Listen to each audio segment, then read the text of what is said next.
All right, we are live and ready here in Qatar. Hello and welcome, everyone. My name is Nicholas Poitras, and I'm joined alongside my co-host Lane. And welcome to the third round of the LSR LMU Championship.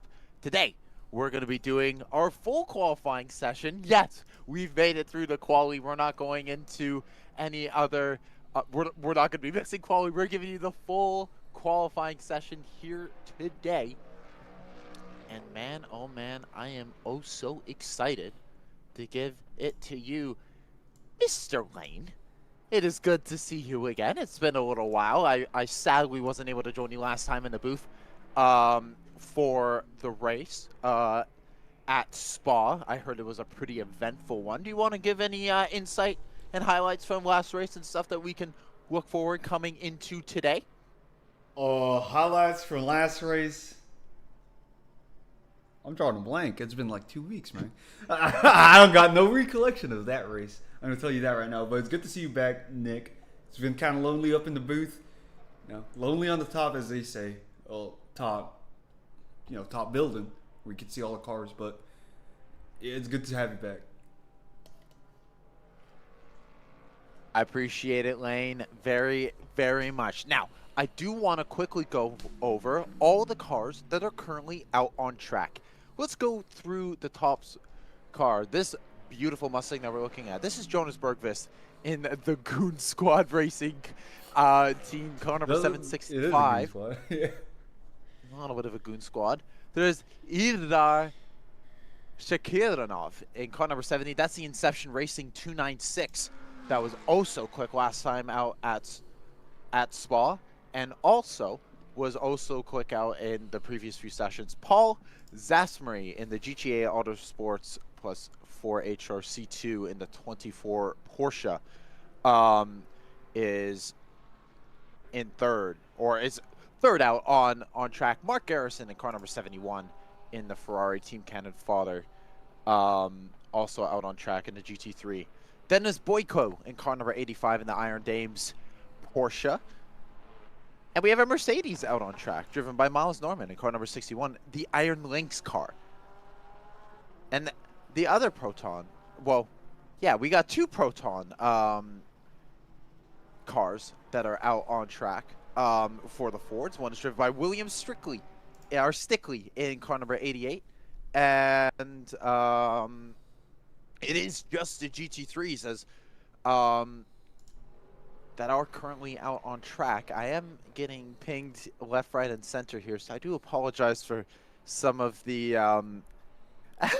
for a bit of the stoppage in my voice. But here's the main thing that we're talking about: is who is going to be the one to take the fight up in the GT3 category, because that's what's going on right now. Yeah, honestly, I got my money back on Bergqvist. You know, let it ride. I call Bergqvist every time. Well, Alves, not appearing in this race, unfortunately, appeared in the last other races. Last three, I believe, races that we had. And he was a mainstay up in that top three position. So, with that person out of the way, I think it's Bergqvist's time to shine. He had a bad race. I want to say a bad race. Last race in Spa, so hopefully he can get it all together and shows what he's made of in that GT3 car. Again, previously a runner in the, I believe it was the Asada. One in the yeah, he was in the Asada back in Silverstone, where he did the unimaginable and won on strategy against a much superior competition. That was one of the best races that has ever happened here in the LSR LMU Championships. But I do want to start talking about the times on the board. Jonas Bergqvist has the benchmark time for everyone. It's a 159.580, and it's the fastest one out on track. 2.68 tenths of a second down is Paul Zaremski in the Porsche. So the Porsche's looking a little bit quick here, but it's the Fords, the ones at the top of the timing sheets. Only two cars under 2 minutes, and that is Zasmery and Bergqvist in the Porsche and Ford respectively. Nick, The main thing I just gave up yeah, calling him his last name. I just call him Paul. It's Zasmary. Zasmary. Zasmary? That's not hard to worry. Zasmary. Okay. And so the thing is with Zasmary is that he is the second person who is under the 1 minute 59s, but that's it. That is Biocco in the 85 Porsche is a 2 minute point 7. So it's a full second between second and third right now. So it's some big gaps here at the top of the qualifying sessions. It's looking to be a little bit top heavy so far. What do you think about that, Lane? No, I absolutely agree with that. Berkvis and Zasmer going to be 1, 2 respectively. Right now I'm looking at sector times. It looks like Berkvis is going to improve on his time. Let's go up on track, see what he gets. 58.2, went below a 59 limit mark. Let's see what Zasmer has to say about that as it goes into the final. We will have to wait and see as, yeah, the 158.2, 1.6 seconds between Zasmariya, and look at Sharankov now coming within half a second. Car number 24, the other, oh, sorry, it was the McLaren, but now Zasmariya comes within 0.2 of a second, but it's a half a second gap between first and third, so it's not too bad. We got 3 cars within the 158s, so it goes Ford, Porsche, McLaren, the top 3 so far, as we have 23 minutes remaining in this qualifying session so far. Stazopukov in the other Ford is in 5th place with a 159.757. Mark Garrison in the Ferrari, car number 71, Team Cannon Fodder, who was looking pretty quick out in Spa, not the fastest so far in this qualifying session, a 2 minute point 9. And there's a lot of people, I must say, if you are wondering why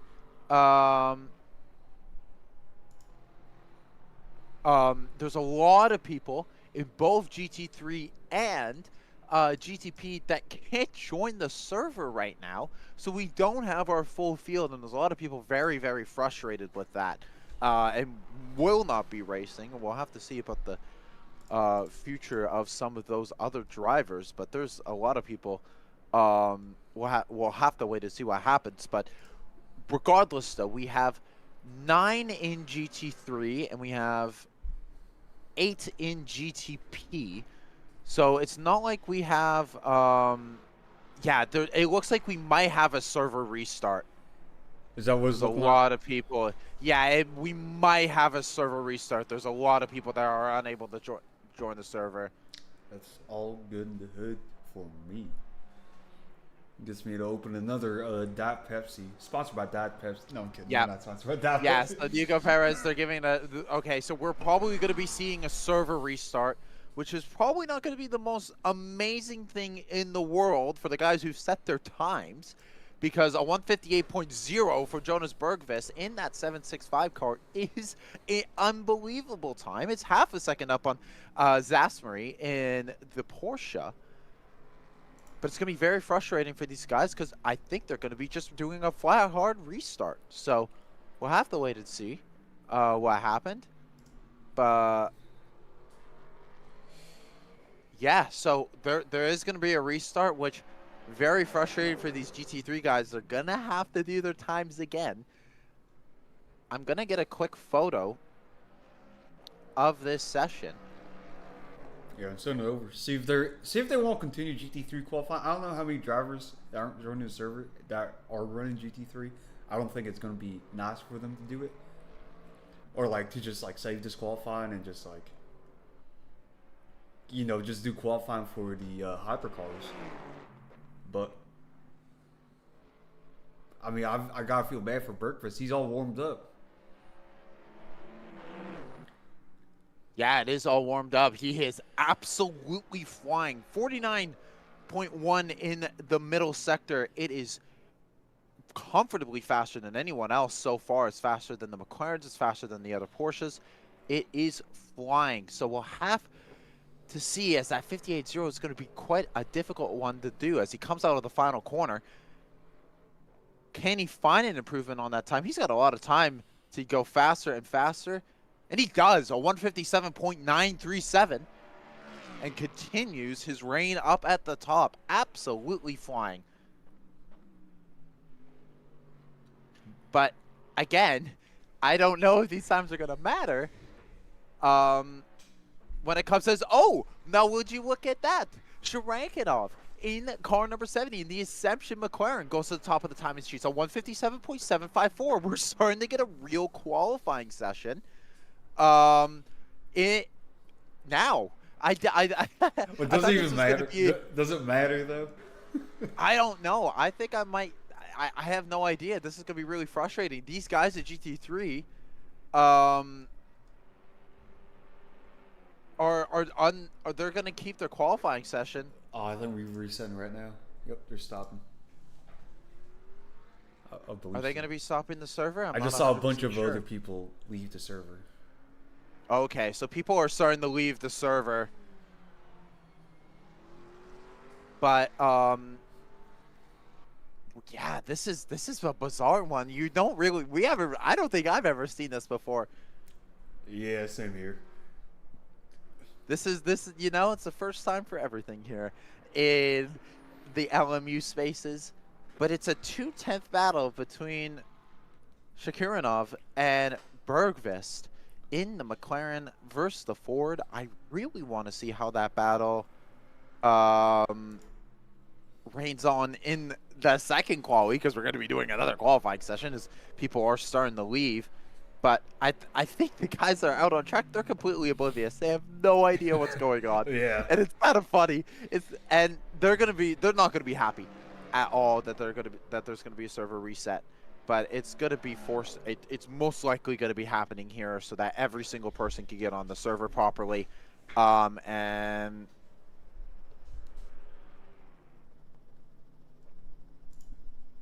Well, yeah. Well, we'll see what happens to the server. Let me change my scene right now. Everyone's pulling over. Don't mind that. 90 minutes of spot. No, that's fake news. This is 280 kilometers of Qatar right now. maybe you gotta hold on. Maybe I gotta send you my OBS Ninja. Actually, no. My webcam's been so glitchy. Get a new one? I did, and it's broken, dude. It sucks. I'm very, very frustrated about it. I'm gonna probably return it. Well, actually, I threw out the box. I can't return it. You want to go to cams right now, or just stay on this? We can. Just give me a moment to do some troubleshooting of my own, and then we can very much go to cams. I just gotta do a little bit of wizardry on my end to make dreams come true right now. So just give me a moment. Ugh. Dreams come true. Oh, you're coming in through double. Whoops. As we're trying to figure everything out here, ladies and gentlemen, we do appreciate your patience as we will be getting the server fixed up and underway. I gotta get lights on and everything. Gotta turn on those lights, man. I'm telling you that. Yep. I do not want to switch that, sir.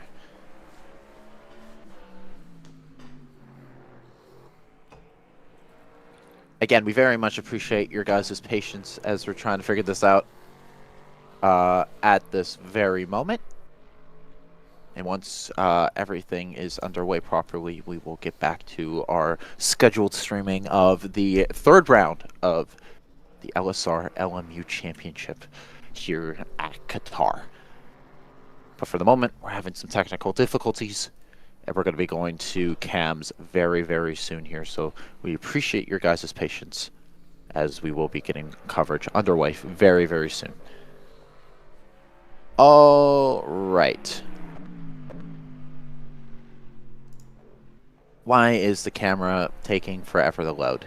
Come on, Mr. Camera. Mean Mr. Mustard, sweet in the pot, K da da da. She's a go-getter. Oh, here I am.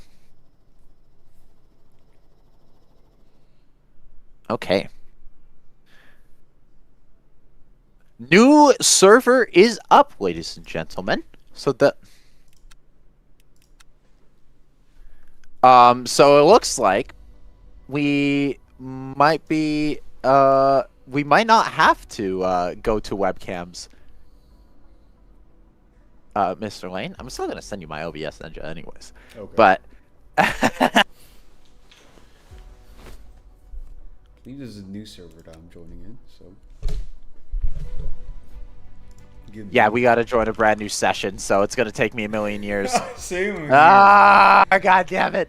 And everyone's gonna be joining at the same time as well. This is gonna be a nightmare. Oh. Should got a SSD rather before the. Yeah, we should all be on that SSD, but here we are.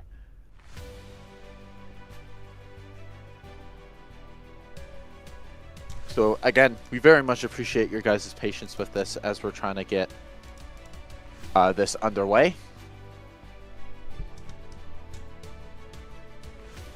Oh, there's 2 sessions still open. Oh no. How'd that work? Wait, what? Well, join the one that has more people on it. Yeah, we're gonna join the one that has more people on it, but that's a little spooky. I'm gonna enter lobby code and see what happens.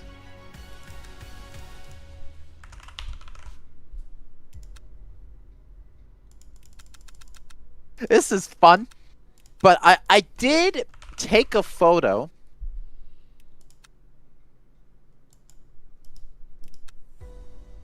of the running order of the previous session so that we know what it's gonna be now. We have a full idea of the pace of everyone and what that's gonna be looking like. There we go. That's a big session. Let's get in this. Spectate. Alright, it's gonna take me 8 light years to get this all set up. 8 bajillion. Sam here, man. It absolutely will. All that I may ask of you is to hold ground just for about 1 minute as I go fill up my water, because the one thing I did not do is fill up some water. So just give me 1 moment. I appreciate it, Lane. Absolutely. Look, I did this last race. I could solo commentate again. As of right now, loading up Le Mans Ultimate. One of the buggiest UIs I've ever seen in a racing game. Maybe they should take a page out of Content Manager for Assetto Corsa, because that's a good UI. iRacing a little bit weird. I'm not a big fan of it, but it works.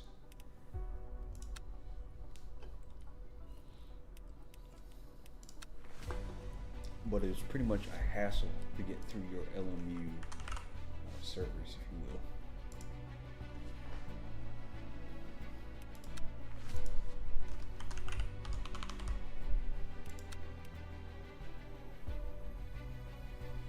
There we go. Loading into Lusail. I'm allowed to say that word. International circuit out in Doha, Qatar. It's going to be 5.4 kilometers in total, about 4 miles. It's going to be 16 turns, I believe. This track, I'm going to be honest with you, I am more of a Bahrain expert rather than a Qatar expert, so I don't know too much about it. Fun fact, a lot of Americans call it Qatar. That is true. Yeah, I'm not. I think it's Qatar. It is Qatar, or whatever. It's something along those lines. But the main thing is that you did say something.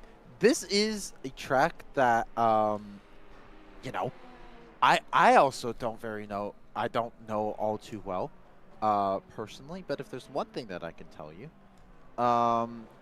is that this is a very unique track, especially for its flat capabilities.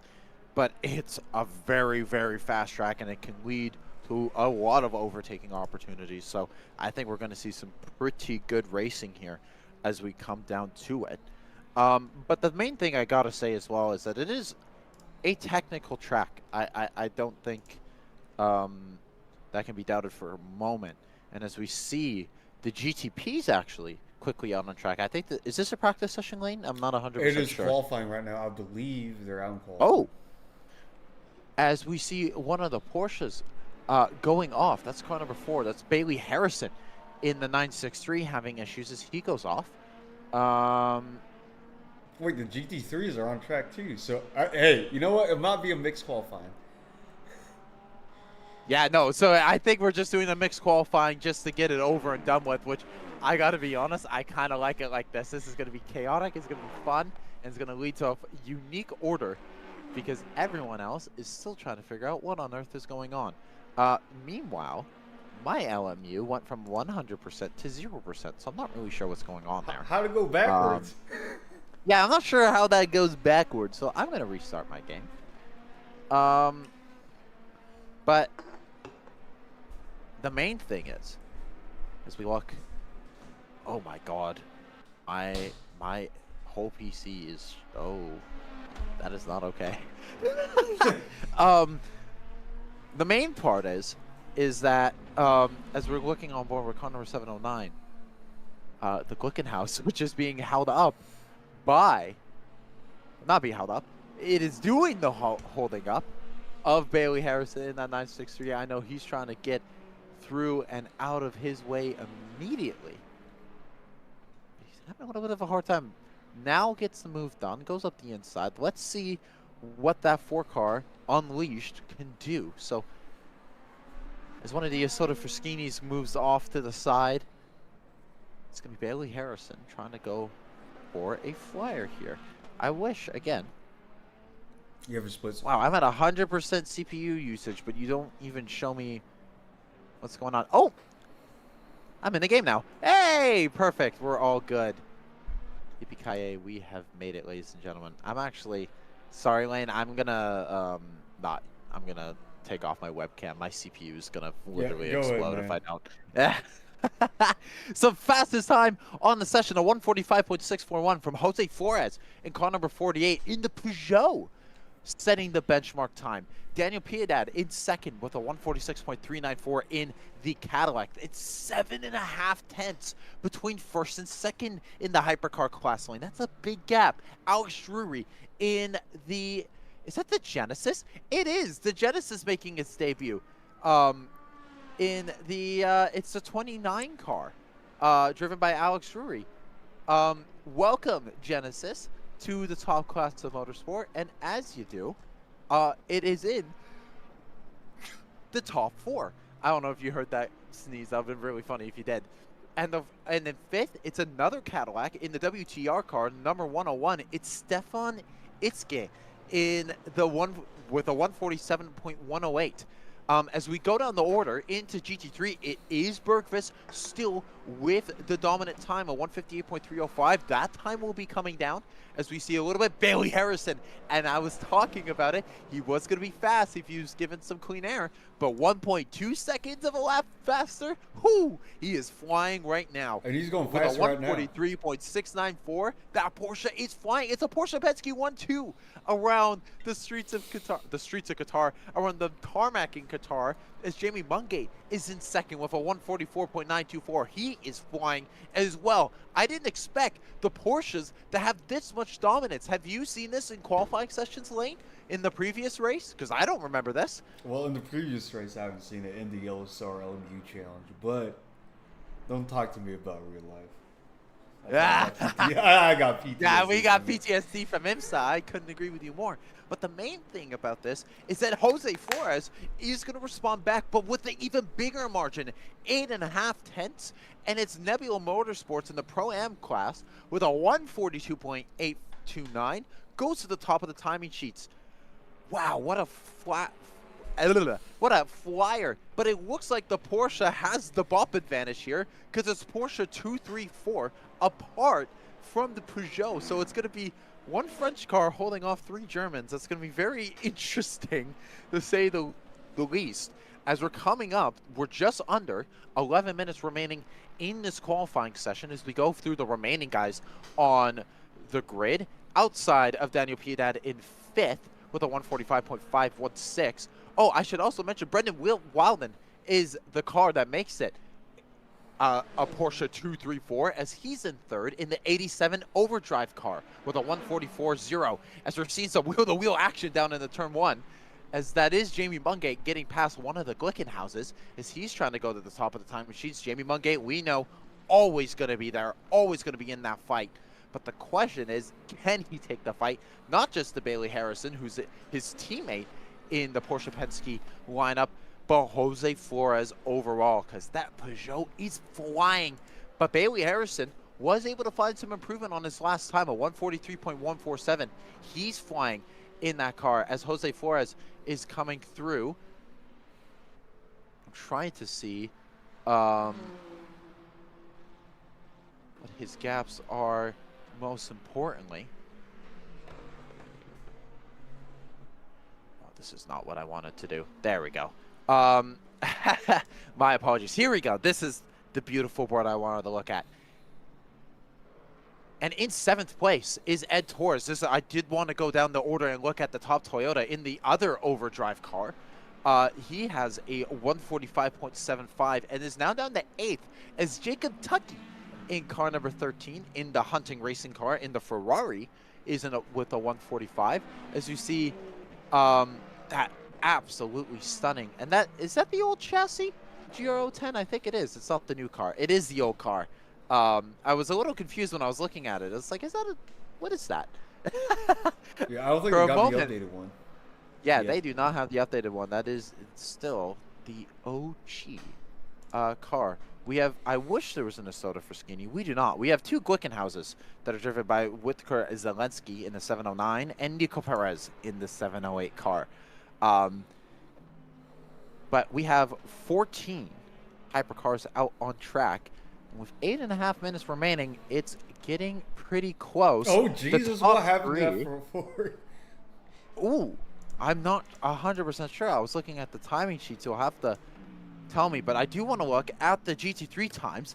Mateus Alves in the Lamborghini. He wasn't in the previous qualifying session, and I guess is because he was being held back. He has a 156.998. He's a full second faster than Bergqvist in second. Absolutely flying in the Lamborghini GT3 car. So the Huracan is absolutely on pace. Bergqvist is second right now, but is just nowhere compared to Alves in first. A full second between first and second. That is unprecedented around Qatar. And it's a 4-2-3 as Stas Abukov in the 77 Proton cars in third, as Eldar Shakirinov is in 4th in the McLaren. Oguz Ezroy in the Lexus is in 5th. That runs up your top 5 in LMGT3. Bergqvist having a little bit of traffic up in front. That is going to make it a little bit more difficult for him to get those times, but it's also just a lot of traffic in general because these guys aren't used to all having to share the track together lane. These guys don't do this. It's separate qualifying, the usual way to go. So this is going to be a whole new thing of trying to get your laps down while you're in traffic. As Jamie Mungate now moves up to second overall, a 142.886, 1.2 tenths of a second down on Flores. It's getting really close here, Lane, between these top 3. 0.2 of a second cover the top 3. It's a 3-horse race between Jose Flores, Jamie Mungate, and Bailey Harrison as we come up to 6 minutes and 40 seconds remaining in this qualifying session. Lane, you know, when it comes down to these qualifying sessions, I know, personally speaking, you're not a Saturday merchant. You're a Sunday guy. But when you're in qualifying sessions and you have those difficult sessions, and you know that it's between 2 tenths, how are you going to get out that extravagate that extra 10th, 2 tenths, 3 tenths of a second to get that? Because when the gaps are this close, you got to use everything. No, absolutely. Now, here's the thing. I don't like the first comment you made that you call me I am definitely a Saturday merchant. I am a quality specialist. They call me a lap time. No, you're not. That is false information. Computer, roll the clip. It's just going to be me crashing on Sunday. Computer, yep. Jarvis, roll the clip. No, it's you being good on Sunday. Don't flatter me. I might get a big ego. But anyways, getting that 2 tenths. Well, now 8 tenths for Flores. Oh my! Yeah, we've been talking a little bit too much. Just one of the Genesises went off. That's Alex Drury in P10 spinning and going off, but it's Jose Flores, a 142.009, 8 tenths up on Mungate and Harrison. That Peugeot is on crack. right now. It is absolutely flying. That is not something I should be saying in association with a race car, but we're going to run with it as that 48 car, shades of Jimmy Johnson, absolutely flying in the top class. Again, it seems like the Porsches have the advantage, and they might have the advantage when it comes to their overall pace. We'll have to wait and see when it comes to the race. But, wow, the Peugeots is just the standard right now, Lane. I'm sorry, I'm still laughing about that Jimmy Johnson comment. I was like, God damn, that was really good. Yeah, dude, you're not a Saturday merchant. You're a Sunday driver, bro. No, going back to it. Yeah, oh, Jose Flores. as Jose Flores, sorry to cut you off, he sets the time even more as he goes almost a full second, a 1:41.49.048. Where on earth is he finding this time? I don't know. I can't explain it. Lane, can you explain it? Well, this is incredible stuff. With 4 minutes left, oh man, this is going to be a tall order for anyone else. He's going to go back to pits. He knows he's done. He is as happy as it can as we go on board with Jamie Mungate. He's got to find a full second in his back pocket. Look at all the traffic that he has to deal with. But he's got 4 minutes. He has time. He's just got to find the clear air. I think that's what this comes down to, Lane, is because of the traffic, you got to find the clear air. And I think Jose Flores, as we've been watching, has had a little bit more of an advantage with the clear air compared to Mungate and the other Porsches. So we'll have to wait and see. He's got this Toyota in front of him. This Toyota should, I personally believe, should get out of the way. He should understand, I got a Porsche in my mirror. I should be looking at the leaderboard. There's a faster car behind me. I should get out of the way. But I don't think that's going to happen. And because of that, this might be a lap. This is undoubtedly a lap wasted. But time is running out for Mungate, Bailey Harrison, Brendan Walden, any of these guys to compete with Flores' time. As we're looking towards 3 minutes remaining in the session, I do want to look quickly towards GT3 as Alves, still a 156.6, still has the advantage. And sadly, we can't see him because it's the LMU Porsche. But that Huracan in the 50 Nebula, a 156.6. You want to know what the next time is? From Bergvis, it's a 157.8. 1.2 seconds up a lap faster. This is crazy how top heavy both the GT3 and the top class is right now in qualifying. The gaps are insane, Lane. Oh, absolutely. Oh man, Mungate got a purple sector? Or get on the cam for Mungate while he's still being trafficked by that Toyota. Yeah, the Toyota not getting out of the way, but he's still doing purple sectors. You know, sometimes it helps having a marker in front of you, but when the marker is this close, this is now we're going to be talking about dirty air. This is not helping Mungate if he's trying to go for that pole. The good news is that he will have at least the front row, unless Bailey Harrison and Brendan Walden have something to say about that. But I don't think that they will, as the top four are separated, or the top three are separated by 2/10. But I just don't think Mungate is going to be able to get it. I want to see Bailey Harrison. Bailey Harrison's in the pits, and Brendan Walden, he's out on track. But, he might have some clean air, so there could be an opportunity for him to do. But I'm looking at his splits. He's faster than Mungate in the first. And around he goes. It's a big spin right for the 87. He was up in the first sector, a little bit down in the second sector, and he blew it as he was trying to go for a fast time that would have put on, that would have put him maybe into third, but he moves down, and Spencer Brown in the Lamborghini is on the front row. Where on earth has he come from in the last minutes of this qualifying session? A 142.8. It's still a full second behind anyone. There's the top five are separated by 2/10. We're going to have a great battle for this podium spot, Lane. That is undeniable. But Jose Flores up in front, having a dominant showing.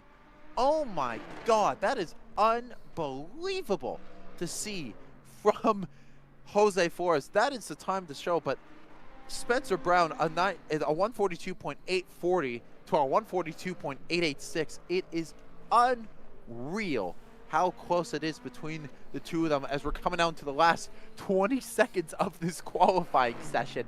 It has been a dominant showing from that 48 car. He's still out. Oh, he's not on track. He is done. He is very well done. As we're looking on board with Spencer Brown in second. He has that 43.1. As though around he goes as well. Everyone's spinning. Everyone. Spencer Brown was up on Jose Flores in the first sector, but he can't get the time down. Oh my God. In order to get that time down, you have to be over the limit. And you saw what happens when you go over the limit. You spin and you crash.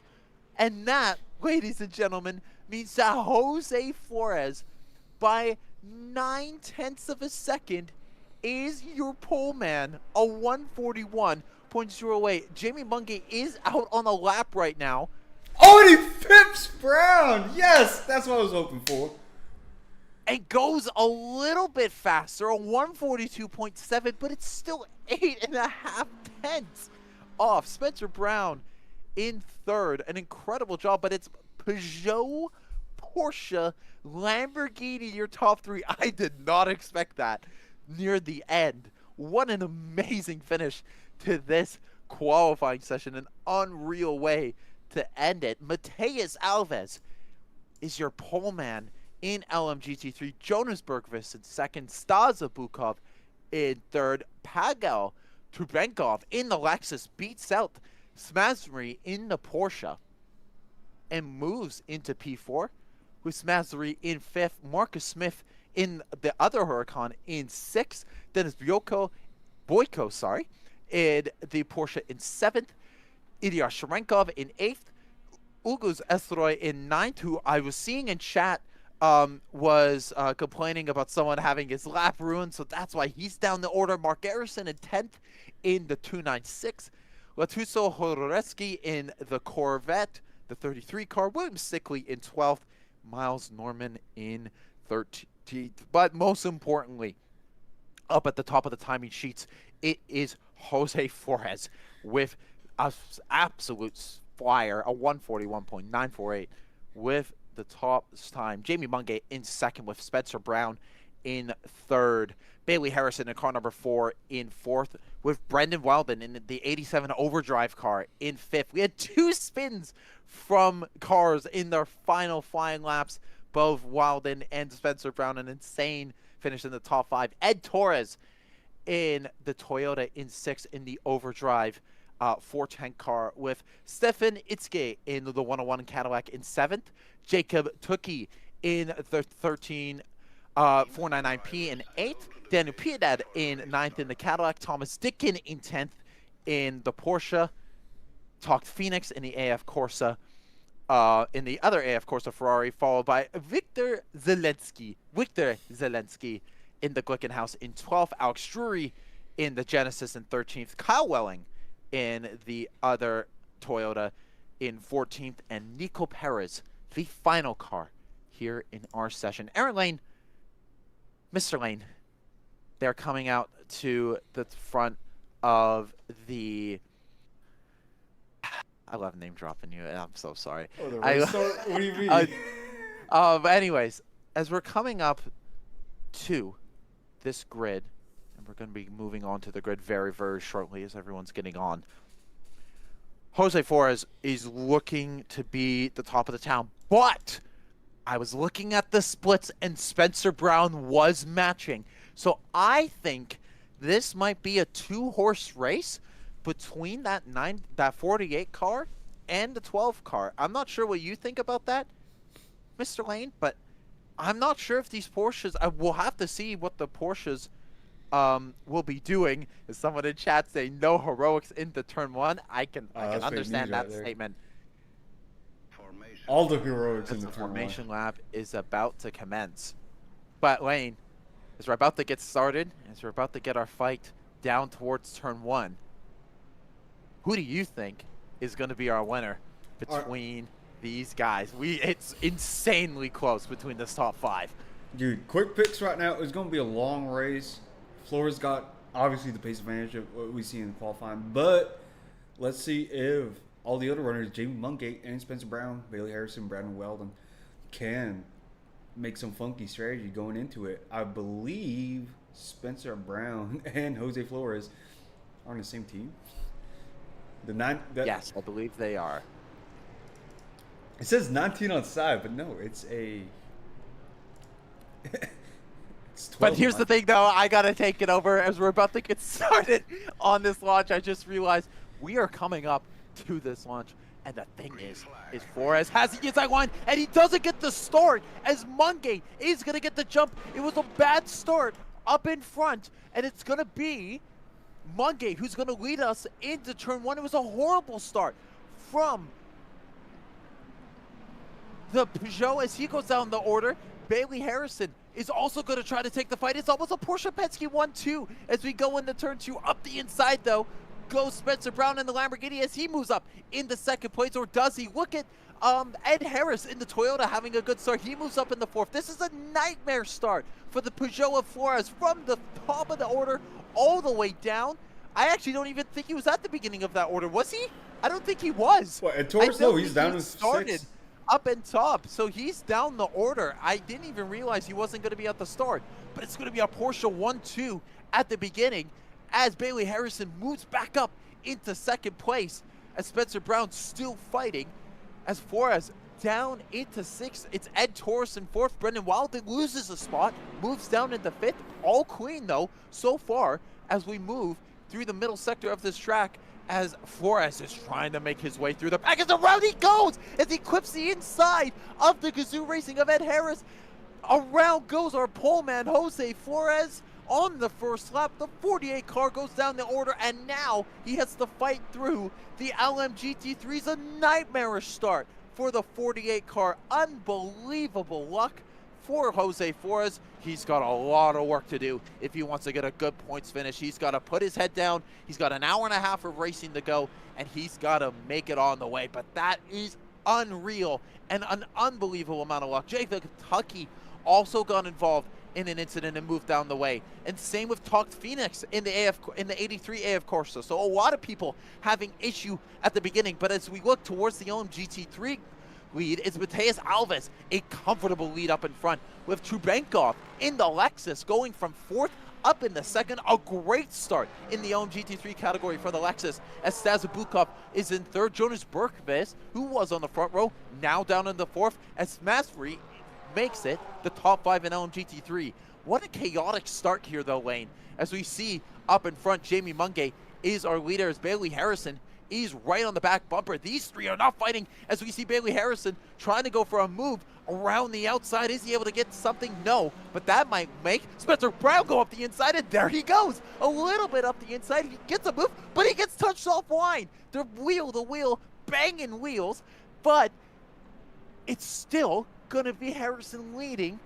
Oh my goodness, this is an incredible battle here for second and third as we see right in the background, That's a dive bomb right there. moving up as up the inside goes Spencer Brown on Bailey Harrison. This second and third battle is not done whatsoever as Bailey Harrison trying to go the long way around the outside. And can he make the move done? And he can't do it just yet. Oh man, this is some good battling. As I was just trying to say, Brendan Wilden makes it back up into fourth. So it's Porsche 134 at the moment with a Lamborghini splitting them in second. But I am so upset for that 48 of the Peugeot. I thought he was going to make his way right back up, and we were going to see an incredible battle for second, third, and fourth. But all the while, we see Spencer Brown is still holding on to the back of Mungay. As the last lap, it was a 145. Now, as we're seeing the proper fast laps, it belongs to Spencer Brown, a 144.962. Despite the battling that's been happening, he's been moving up the order. So, Victor Zelensky, speaking of someone moving up the order, in the Glickenhaus is in P6. How on earth did he make his way up there? An incredible start for the Glickenhaus. Stefan Itzke in the Cadillac is also doing a pretty good job. Jose Flores is starting to make his way as he moves by Nico Perez in 11th. So already he's starting to make his way. But I want to go back up to this lead fight lane as I'm starting to see the Canadian of Spencer Brown trying to go for the move for the lead. He's got a lot of power up on the exit. I knew he was going to be very fast on the stint. But the question is how long can Mungate hold on? We know Mungate is good at holding on to these positions. His car positioning is showing to be incredibly strong right now, but how long can he hold from that Lamborghini, and how long can he hold up this Lamborghini? And maybe we can see some overtaking from Bailey Harrison lane. Yeah, I mean, it's a bad position right now for Jamie Mungate, especially. Well, actually, it's a good position if you think about it, because you got your teammate right behind you, and Bailey Harrison trying to like probe and attack Spencer Brown. But the thing is, you're gonna have to trust Bailey Harrison to match Spencer Brown and at least try to probe him, attack him, if you will. But right now, look at that gap. About a second gap. I believe. I can't even see fucking Wilden right here. Wilden's way out front. What happened to Bailey Harrison? Why is Bailey Harrison has, oh yeah, something has happened to Bailey Harrison. What on earth has happened? I quickly looked down at my timing sheets, and he's just dropped on the board. So the 4 car that was battling with Spencer Brown, the main person that I thought was having, oh, I bet you I know what happened, is that he probably got into the back bumper of Spencer Brown and spun around. But as we look up at this front battle, Spencer Brown is right on the back bumper of Jamie Mungate. This is not at all what Mungate wanted. He wanted his teammate of Bailey Harrison to try and go for that second place and just waste time with that Lamborghini. But now, because it's just them on an iceberg, this is going to be unbelievably difficult for Mungate to hold on. We're only an hour 23 minutes into this race. We have a lot of time. We're only an hour 23 into this race. We have we're 7 minutes into this race, an hour and 23 left. So he can't defend this for an hour and 23. I don't think so. This is not a matter of if. This is a matter of when. And if we're looking at the times, Spencer Brown is about a 1/10 of a second faster. But with a gap like this, you only need to find a little bit of time. As I'm looking down the order, guess who has the best lap of the session? It's Jose Flores, a 143.259. He's in 8th position. So the more we see Mungate holding up Brown, this is all going to help out that 48 car trying to move up. As we see Brendan Wilden and Ed Torres having a great little tussle for P3 here, as the Toyota having a very good job on this opening stint, taking advantage of some action between Jose Flores and Bailey Harrison, and is up into P4. I was not expecting the Toyota to be in this fight, but here he is doing a great job in that beautiful red and white livery. As we see a little bit in the background, the Glickenhaus, the Cadillac, and the Peugeot. That's Victor Zelensky, Stefan Itzke, and Jose Flores, as the 48 of Flores moves up on the Cadillac, gets one, and he might get the other on the exit here as he tries to go around the outside of the Glickenhaus. He got one in one corner. Can he get him around the next corner? The Glickenhaus isn't going to make it easy for him, but he does. Gets around the outside. That's a 2 for 2. 2 corners, 2 overtakes, and up into P6. So already back into where he was in lap 1, and it's already been 3 laps. That gap up to the leader is, I believe it's about 13 seconds. I'm not 100% sure. It's a big gap. Don't get me wrong. So. Oh, actually, no, it's 8 seconds. My apologies. I thought I was looking at integral gaps. That's not bad at all. So this is, I think we're going to be seeing the top 3 fight here really, really soon. Spencer Brown is not getting around Jamie Mungate whatsoever. He was 0.3 of a lap faster with a 144.178 compared to Mungate's 144.4 last time out. So he clearly has the pace advantage, but he just can't get by. Qatar is showing that it ain't so easy to overtake, and it's pretty easy to defend. As I will also say that Ed Torres is around 0.2 of a lap faster than Brendan Wilden right now, but he can't get an overtake. If you want to get an overtake done here, you got to be a lot faster. Half a second, 0.7 of a lap faster, which right now, Jose Flores doing 143.0 his last lap. He is 1.3 seconds faster than anyone else on track. He will be trying to go for an overtake. Speaking of overtakes, let's go up to the front battle. Spencer Brown trying to go the long way around the outside of Jamie Mungate, but unable to find the gap there. Oh, he tried to slip up on the outside. What are these cameras? Producer, what is happening? This is not your fault, Mr. Lane. No, not you, Lane. This is that I'm gonna fire the camera crew, not the producer. But he went off track a little bit Mungay forcing him this way and that way. Spencer Brown is not really getting any opportunity that he wants. He just doesn't have the total pace advantage. He can find the gaps, but he can't drive into them. This is a big issue because, like I said, they're doing 144.3s while Jose Flores is doing 143 zeros. Last lap he did a 144.4, so he's matching on time as he looks up the inside in that corner. But again, nothing so far for these front runners. They are pulling away from Ed Torres and Bailey Harrison behind, despite them matching that gap being 4 seconds.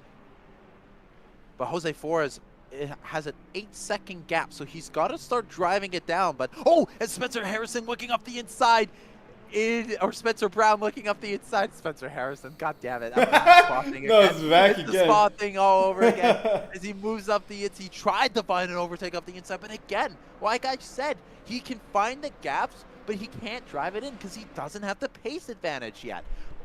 He doesn't have enough of a pace advantage, but now, because he went for that risky move, look at the gap that's formed up. It's 7/10. I'm not saying he can't drive that down. He can. Look at him. He's already there. He's already within half of a second, and he's going to gain that. He's probably going to be within striking distance again. But I just don't know when that overtake's going to come, and all the while, Jose Flores, who right now he's doing 144.0, so he's not caning them at an incredible amounts. That gap is still 7.7 seconds. It's not increased to the way that I really imagined. As we see another little battle here between Brendan Wilden as he's moving down the order still. Or maybe, no, he has fallen down, but he is now trying to recover his way up as Victor Zelensky is defending with all of his might in the Glickenhaus, doing very, very good in P6. Oh, you have lost cam footage, Mr. Lane. Oh, aye! My bad. The screen has gone black. What has happened? The screen has gone black? Oh, no! Has there been an What's EMP happened? attack? Hold on. Oh, it was back. I saw it for a second and went away again. It's back? Nope, it's not back. What the hell happened? Uh-oh. This isn't good. There we go. Is it not good? Oh, yeah, we're back. Okay, let's go look at the battle up in front because they're oh so close up in front. I almost thought there was an overtake there, but there wasn't because guess what, Lane? They're coming through LMGT3 traffic, and you know what that means. This is where we're really going to see how good these drivers are and how good they are at navigating traffic. I know Mungay is incredible. He's proven it with many good results in the past, but let's see how good Spencer Brown is. He's got the pace advantage in the Lamborghini. He's in the slipstream as well. He's going to be chasing him real hard down into turn 1. He's going to look the long way around the outside. The Porsche's going to defend pretty hard here, but he's going to be fair, but no overtaking opportunity around the outside. He just doesn't have the pace advantage as he looks up the inside, but again, he actually might try to drive it around the outside. He could get a good exit. No, he's unable to do so. Like I said, it's all about pace advantage. He has a little bit of a pace advantage, but it's not enough to get by. He really needs to force an error. Oh no! Let's go around as our two leaders up in front. Harrison and Mungay spin around, and Torres goes up into the lead. Bailey Harrison still holds on the second. This is an absolute nightmare for the front. This is heaven on earth for Jose Flores, who moved down the order. He's up at the third now. What on earth? That was unreal. That was a complete misjudgment from, I think that was Spencer Brown in the Lamborghini. It was Brown who came into the rear of Mungay as Jose Flores now going up the inside of Bailey Harrison. He moves up into second place. This is a dream come true for Jose Flores in the 48, as now he's up at the second, but Bailey Harrison's going to try to fight it back, but he's going to get squeezed out on the outside. Oh my God, Lane, just like that, the whole race has been flipped upside down as one of the Porsches. That was Mungay, who's gone off wide. No, that's Harrison. No, it's Bailey Harrison. What on earth is happening? Bailey Harrison in the other Penske has fallen down the order. This is a nightmare race for Porsche Penske in the 5 and the 4 car. Mungay down in the 4th. Bailey Harrison completely down the order. And now it's Ed Torres up in front. What on earth is going on? Guys, there's an hour and 15 minutes remaining in this race. This isn't a sprint race. This is a That's my line. 280-kilometer race. This is unreal stuff. Ed Torres has a 7/10 gap. You got to go up. Yeah, he's still barely holding on to that lead, but Spencer Brown is right there for the taking in third, so he could still go after it with Jose Flores. That was an insane tussle between the two of them, as I could not believe. I was just talking about how they needed to be careful, and then boom, they came together as they were coming through the field. Oh my goodness, that is calamity for these guys. But now that Mungate is behind Spencer Brown, I don't know if he's going to be able to re-overtake him, but we'll have to see what the stewards will have to say about that. I think that's just a racing incident of just misjudging the slowdown from Mungate up in front as he's going up the inside of the LMGT3, and because of that, he punted. I wish we could show a replay of that, but sadly we can't. I wish we could get the John Madden drawing board out and explain this one for the viewers. Do not instigate me with that. I do want to instigate you with that. All right, so we got the main thing. The line is right here. We got Jamie Mungate over here trying to go into the inside as he has an RPO. Right there, you got the fullback right here trying to block. We must be stopped. All right, get on. Get back on racing. We gotta get back on racing. This Jose Flores. The show, I can't believe you just did that.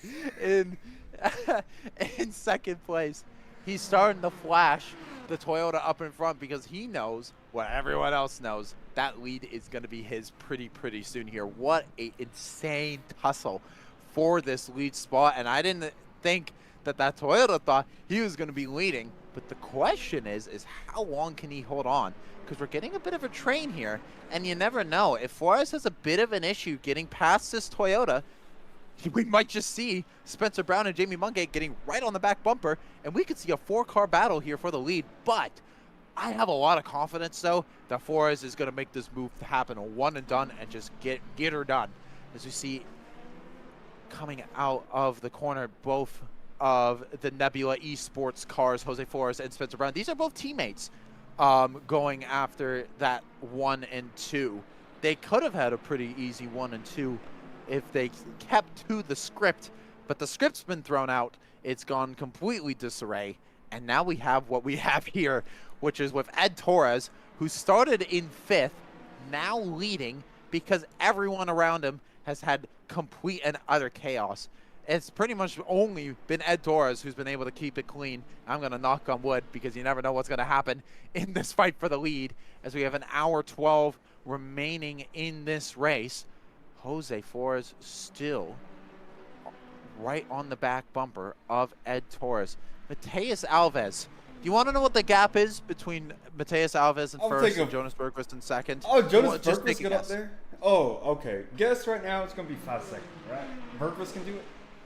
Add 10 seconds. It's a 15-second gap between first and second in the LMGT3 category. It is absolutely dominant up in front. So unless that Huracan gets into a mechanical issue or gets into a crash, that race is won for the Lamborghini. An absolutely dominant showing in the LMGT3 class. Get him up to the top level. Get him out of that Lamborghini. He shouldn't be driving there. It's a complete... Wow, there is nothing going on in LMGT3. All the gaps are about 4 to 5 seconds. The main action is in the hypercar category, as we see a 4-car train for the lead, with Ed Torres leading it, Jose Flores in second, Spencer Brown in third, and Jamie Mungate in fourth. We'll see how long this will hold.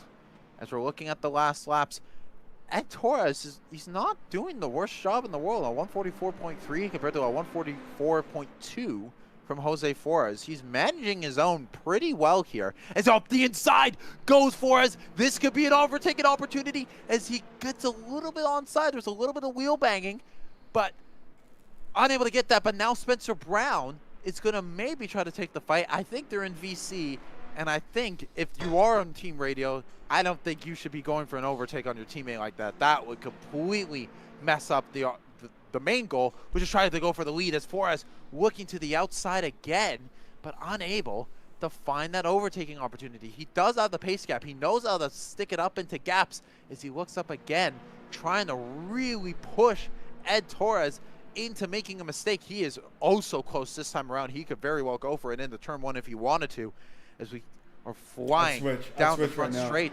I gotta say that Toyota is pulling a bit of a gap though, as we see Spencer Brown looking around the outside, giving his teammate, just letting him know that he's there. But I think they're going to be staying around. Oh, he might try to go around the outside here. I don't think he will though.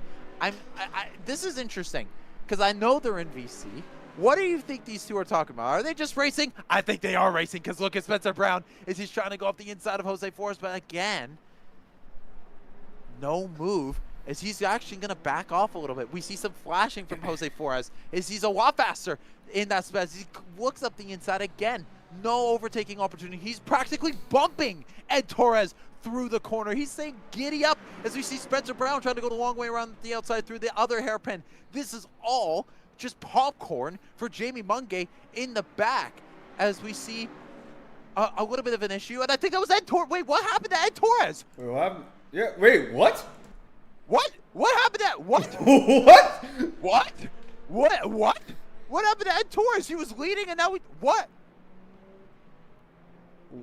I don't understand. Wait, what happened? What just happened? I don't know what just happened, but Ed Torres just went off screen, and now he's down in 4th, and he's down by 7 seconds, and now Jose Flores has the lead. What? What just happened? You ever see a plane crash? Or you ever been in a plane crash, actually? No, I haven't. So I had to do this for gardening school, where we had to like study a bunch of plane crashes. So in gardening school, when it came all that stuff, you just like, you're in the cockpit where you're just like, what happened right there? Let's go on Jamie Mungay right now as he goes on the inside. Look at this from Jamie Mungay as he's trying to go up the inside of Spencer Brown. This is calamity and chaos at the highest order here at Qatar as he moves up the inside and moves up in the P2. I can't believe he was able to get that job done, but moves up in the second. All the while, Jose Flores is pulling away. But Ed Torres is probably just thinking to himself, what? I don't even know what happened there. I'm pulling up the live stream. I want to see if like we just completely missed him. No, you went off like, cam. You probably got like super loose, and just because there was a close gap between them, you went loose, right? Went outside into the dirt or into the sand, and just lost all those positions. That's why I imagine what happened. That is absolutely bizarre. It's one of the last things I would have expected for this kind of racing. This is unbelievable stuff. There's a lot of people talking about tire degradation. People in chat. I haven't been looking at chat, so I do appreciate your guys' patience when it comes to that.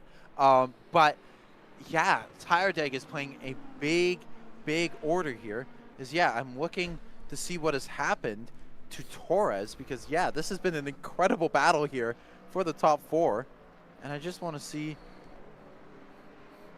Yeah, so what happened is that he went wide. He just went wide. It was just the camera completely missed it, because you were looking at Spencer Brown in second. He just went off camera and wide, and then up in the P1 and P2. I was thinking, what on earth? Like, he just disappeared off screen. It felt like completely. Yeah, that is unreal. How funny is that to see? But now, as we're seeing with an hour and 6 remaining, last lap, a 144.4 compared to a 143.8, Jamie Mungay is absolutely flying on this stint right now.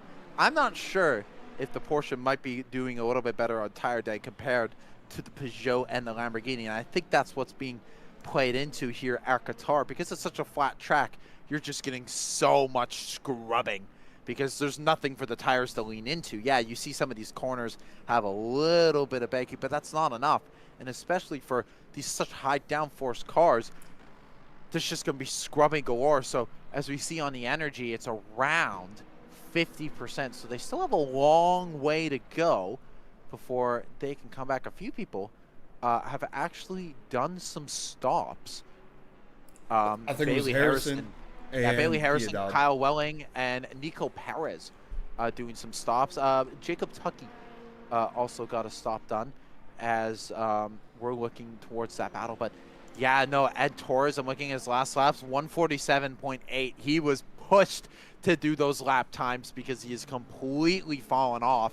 And unless we see some more chaos up in front, I think that is where Ed Torres is going to finish.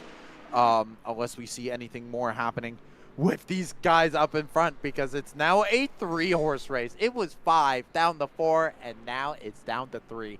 I think this is going to still turn into a 2-horse race lane. I got to be very, very honest. But man, oh man, that was some unbelievable stuff. You think it's going to be a 2-horse race with those 2 teammates right there? The Peugeot and the Lamborghini of Flores and Brown, respectively. Sorry, what'd you say? You cut out for me.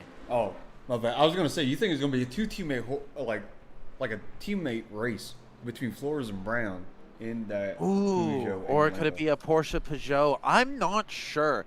Mungate is really surprising me on this stand. I did not expect him to be right on the back bumper and hounding these guys. Like I said, this could be also just strategy games right now. This is making stuff very, very unique, and maybe Mungate is just pushing that car a little bit. I'm going to be safe, and I'm going to think this is going to be a teammate battle. I think this is going to be between the Peugeot and the Lamborghini going for it. But now, as we see some of the LMGT3 cars are getting lapped yet again, it's showing again who can make it through this field. I think Mungate has done a really good job, and we've shown it through, because he wasn't the one who got spun. He didn't cause the spin. He was spun in getting through traffic. So I still think he is the one to have advantage. But can Jose Flores hold on to that lead? Mungate is really pressuring him now. I don't think there's going to be an overtake into turn 1. I think he's a little too far back. The Peugeot showing a little bit of top speed advantage despite the slipstream advantage from the Porsche. As it looks like there's a little bit, he's getting up to his quarter panel here actually as he gets alongside him. But will get forced out wide here. There's not an overtaking spot, or is there? He's almost getting alongside. He's using more than the track whips. There's a Porsche on the outside. He's going to set it up the inside. Jamie Mungate using all the track whip and more to squeeze it up the inside and takes the lead in the overall standing. What an unbelievable overtake to force it out. That might go to the stewards as an illegal overtake. I'm not 100% sure. Wait, how? He went on the outside? Come on.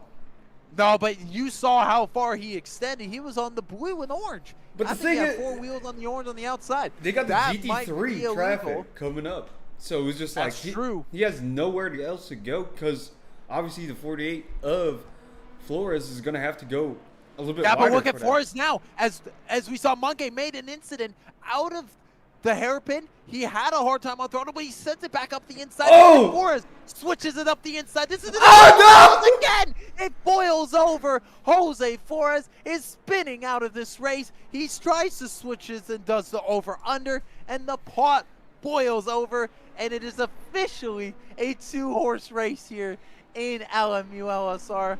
Jose Flores with an unbelievable overtake attempt to flip it up the inside. I thought he had that. I thought that was clean, but I think Mungate just shut the door a little bit too hard on him. And now it's a 2-horse race up in front.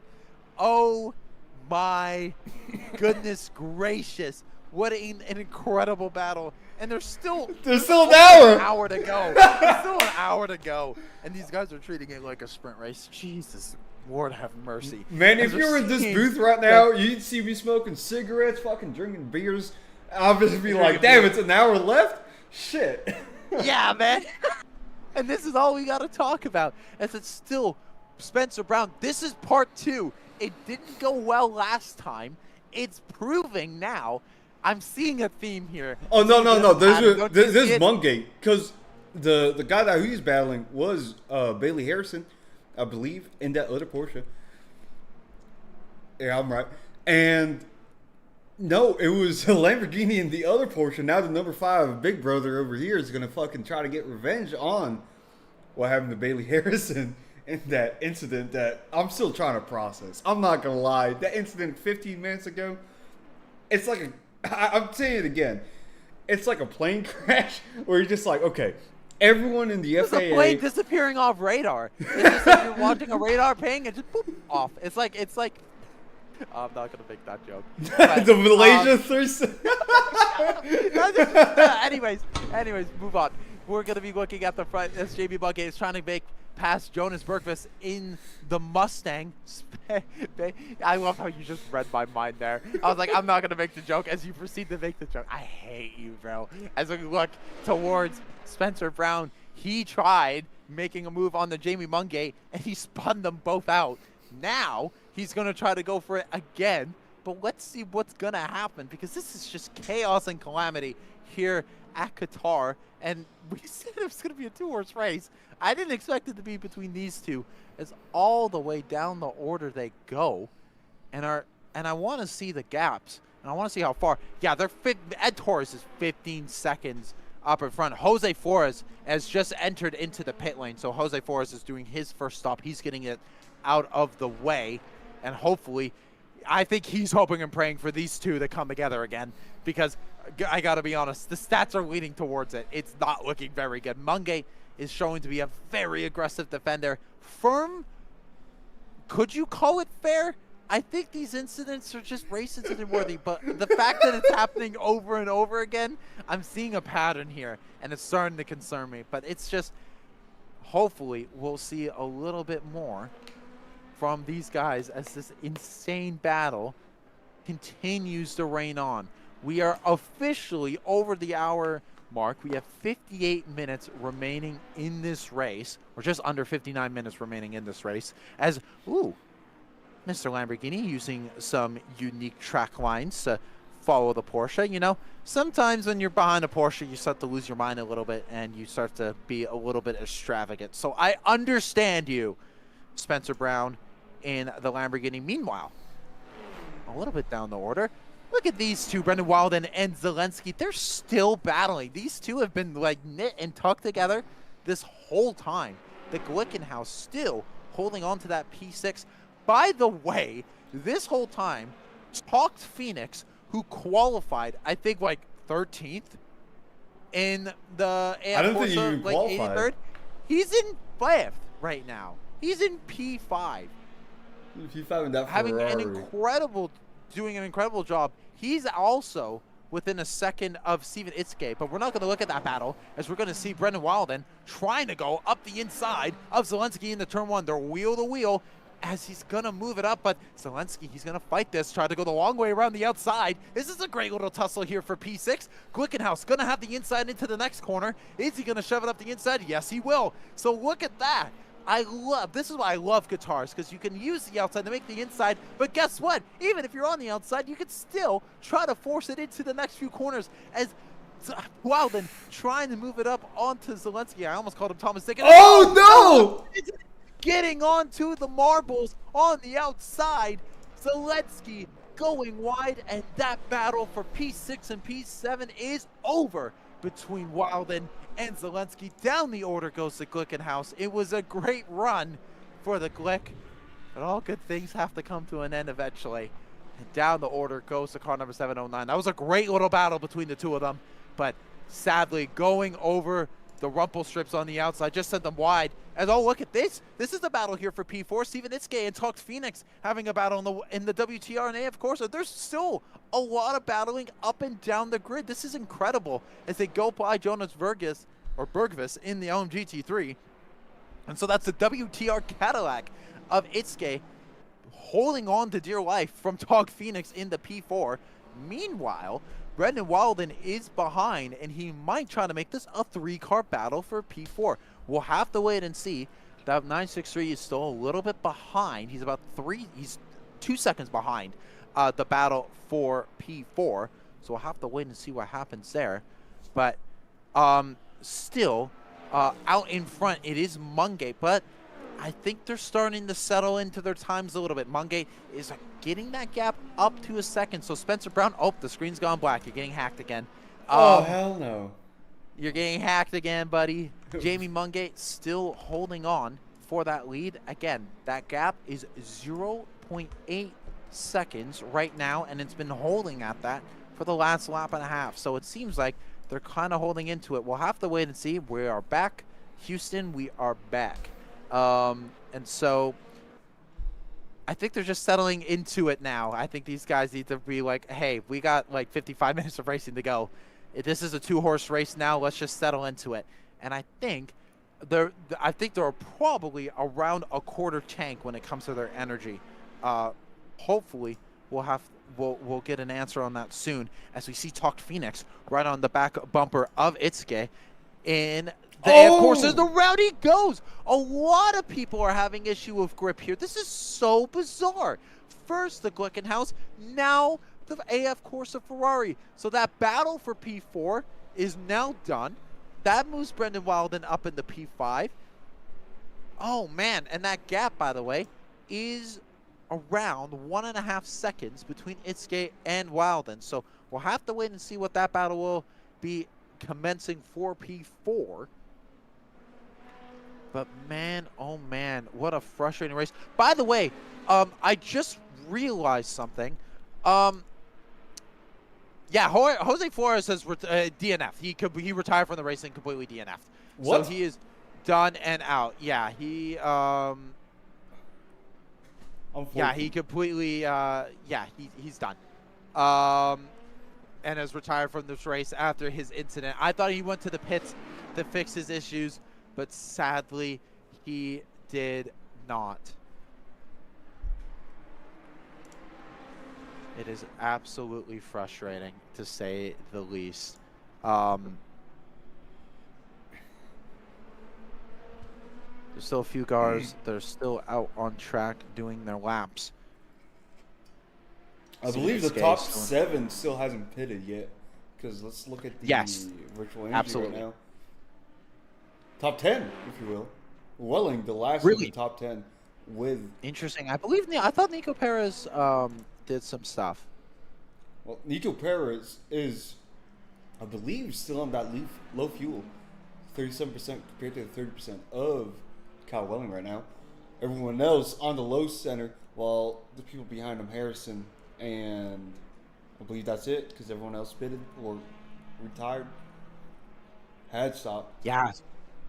Yeah, so we'll have to wait and see what the strategy call is for the guys up here in the top 10. I know some of these other guys, I think, Kyle Welling and Nico Perez, they did do their pits. I know that for a absolute fact. As we just saw, for a matter of fact, Kyle Welling moving up into P8, overtaking Nico Perez for 8th overall. They're having a good little tussle for 8th. Yeah, I am curious to see between Spencer Brown and Jamie Mungate what they will do when it comes to their strategy, because that is the race between these two. Because Ed Torres, he's holding on the P3 now, and it's going to be, I think it's going to be a pretty comfortable P3, because Itsuke is 20 seconds behind Torres, and that fight between Itsuke and Wilden are actually going to be coming up, as we should be looking towards that battle for P4 right now, as the Porsche, the 87 car, right on the back bumper of the Austrian Cadillac. He's going to try to make a move here pretty soon. Is he's got one soft tire on the front left compared to the mediums all around on the Cadillac. So he's got a little bit of a grip advantage on one side, but at the same time, he might have a little bit more degradation compared to the Cadillac. So let's see if he has that pace advantage to move up into P4. I think he does. I think the Porsche has been very fast all weekend long, and I don't see why he can't go for it. And he's been racy all weekend long because he tried to look around the outside, tried to force something out of the Cadillac, lost a little bit of time there, but that doesn't mean that he won't be glued to that back bumper. He's just going to have to wait it out a little bit here, Lane, if he wants to get that overtake done. Hey, you got to say that one thing I keep on saying. What is it? It's one thing to catch up to a guy. It's another thing to overtake. Absolutely. I couldn't agree with you more. So the one thing is that we do have to figure out how on earth this overtake is going to happen. But I think it's going to happen right now, as he got a really bad exit out of the last corner of the Cadillac. I almost called him Dickin as he tries to go around the outside. Weldon trying to go the long way around the outside. Can he get the overtake done? He can't do it. Itsuke doing a great job of holding it, but Weldon's going to try to get the drive. No, he's just going to hold it off for a little bit longer. I thought that was a really good opportunity there. He was on the back bumper. I think the Cadillac just has a little bit of a pace advantage on the straight line. The Porsche not really able to breeze past by on that front stretch. But you can see he's using the full bit of the track. He's just trying to go around the outside of Itsuke. Weldon is all over the quarter panel of this Cadillac. All the while, in the background, we can see the AF Corsa 83 car slowly making it, or the 83 of Talked Phoenix slowly making his way back up. And so you never know, this could be a three-way battle if Weldon is having an issue getting past Itsuke in the Cadillac. And I don't see why not, because Talked Phoenix, I think right now, if I were to look at the times, you know it, he's doing 143.5s. He's actually the fastest car on track right now, by the way. Talked Phoenix is the fastest car on track right now. There is no one else. Not even the leaders are doing the same times that 83 car is. So he will, at this rate, be catching into this P4 and 5 battle. So this is not done, ladies and gentlemen, between these three. While that's happening, up in front, the gap is still about half a second between Mungate and Spencer Brown. They're still holding on to position. Nothing crazy happening. A lot of traffic out of the exit for the Corvette. That is not what you want to see if you are a GM manager, as the Corvette holding up the Cadillac. And now, wheel to wheel as we go down towards turn one. Weldon has the inside line. The Cadillac has a little bit of an advantage on pace, but up the inside goes the 87, or does he? Itsuke trying to force it around the outside. Can he make it into the inside? He's still there. He's going to send it up the inside, or does he? No, he can't get it done. Weldon goes around the outside. Oh, there's going to be a conversation between the GM crew after that, with the Corvette holding up the Cadillac around the last corner. I know you're an American fan, Lane. I know you're not happy with that right there, as the Porsche moves up into P4. I wouldn't even blame the Corvette. No, I wouldn't even blame the Corvette for that. It was just that on the exit of the last corner, of the final corner of that lap, the previous lap, the Cadillac of, I believe it's Itsuke, screwed up on that corner, went a little bit wide, touched the grass, and then they just had to happen, lap traffic and all that stuff. So it was just a bad move in a bad situation. So ended up getting, losing the place. So yeah, absolutely frustrating. So the Cadillac is going to go down the order, and I think he's going to be right at pincer movement for what we were looking at. It was originally a battle for P4. Now it's going to be a battle for P5 between Talked Phoenix and Itsuke, between the Ferrari and the Cadillac. By the way, I should mention, it's looking pretty. I do like what we have here for the top 7. It goes Porsche, Lamborghini, Toyota, Porsche, Cadillac, Ferrari, Glickenhaus. Apart from the 2 Porsches, it is almost every single manufacturer in the top 7. That is incredible stuff to see. That means the BOP is working its magic, and it's doing a good job, except for the Porsches. They are, we saw them. They are very, very fast. And they got some very fast drivers. Shit, look at the GT3. Fucking man. top 6? 3 manufacturers. Oh, you got Lamborghini sandwich between 1 and 6 right now. You got a Ford sandwich in between that. And 2 and 5. And then we got 2 Porsches all together. It's like a damn hamburger. First and second is 28 seconds. He is last. Yeah, it's incredible. Alves is lapping 157.7s, while the rest of the fields are doing 159s. He's an absolute cheat code. That Lamborghini Huracan absolutely blitzing the field. I think this might. I wouldn't be surprised if he is a one and done here, unless he really likes winning. Then he might stay here and dominate, because man, oh man, no one is remotely close to that car. I mean, I have to it is just a the Nebula team with, I believe it was Brown, and the person that just retired, Flores. I believe they're a 3-man team. You got 2 drivers up in the LMU and then 1 driver in GT3. Lane, can you check your OBS? Yeah. Are you streaming? It is streaming. Yeah. I just got a ping saying that the live stream just ended. What? What? My OBS still says it's streaming.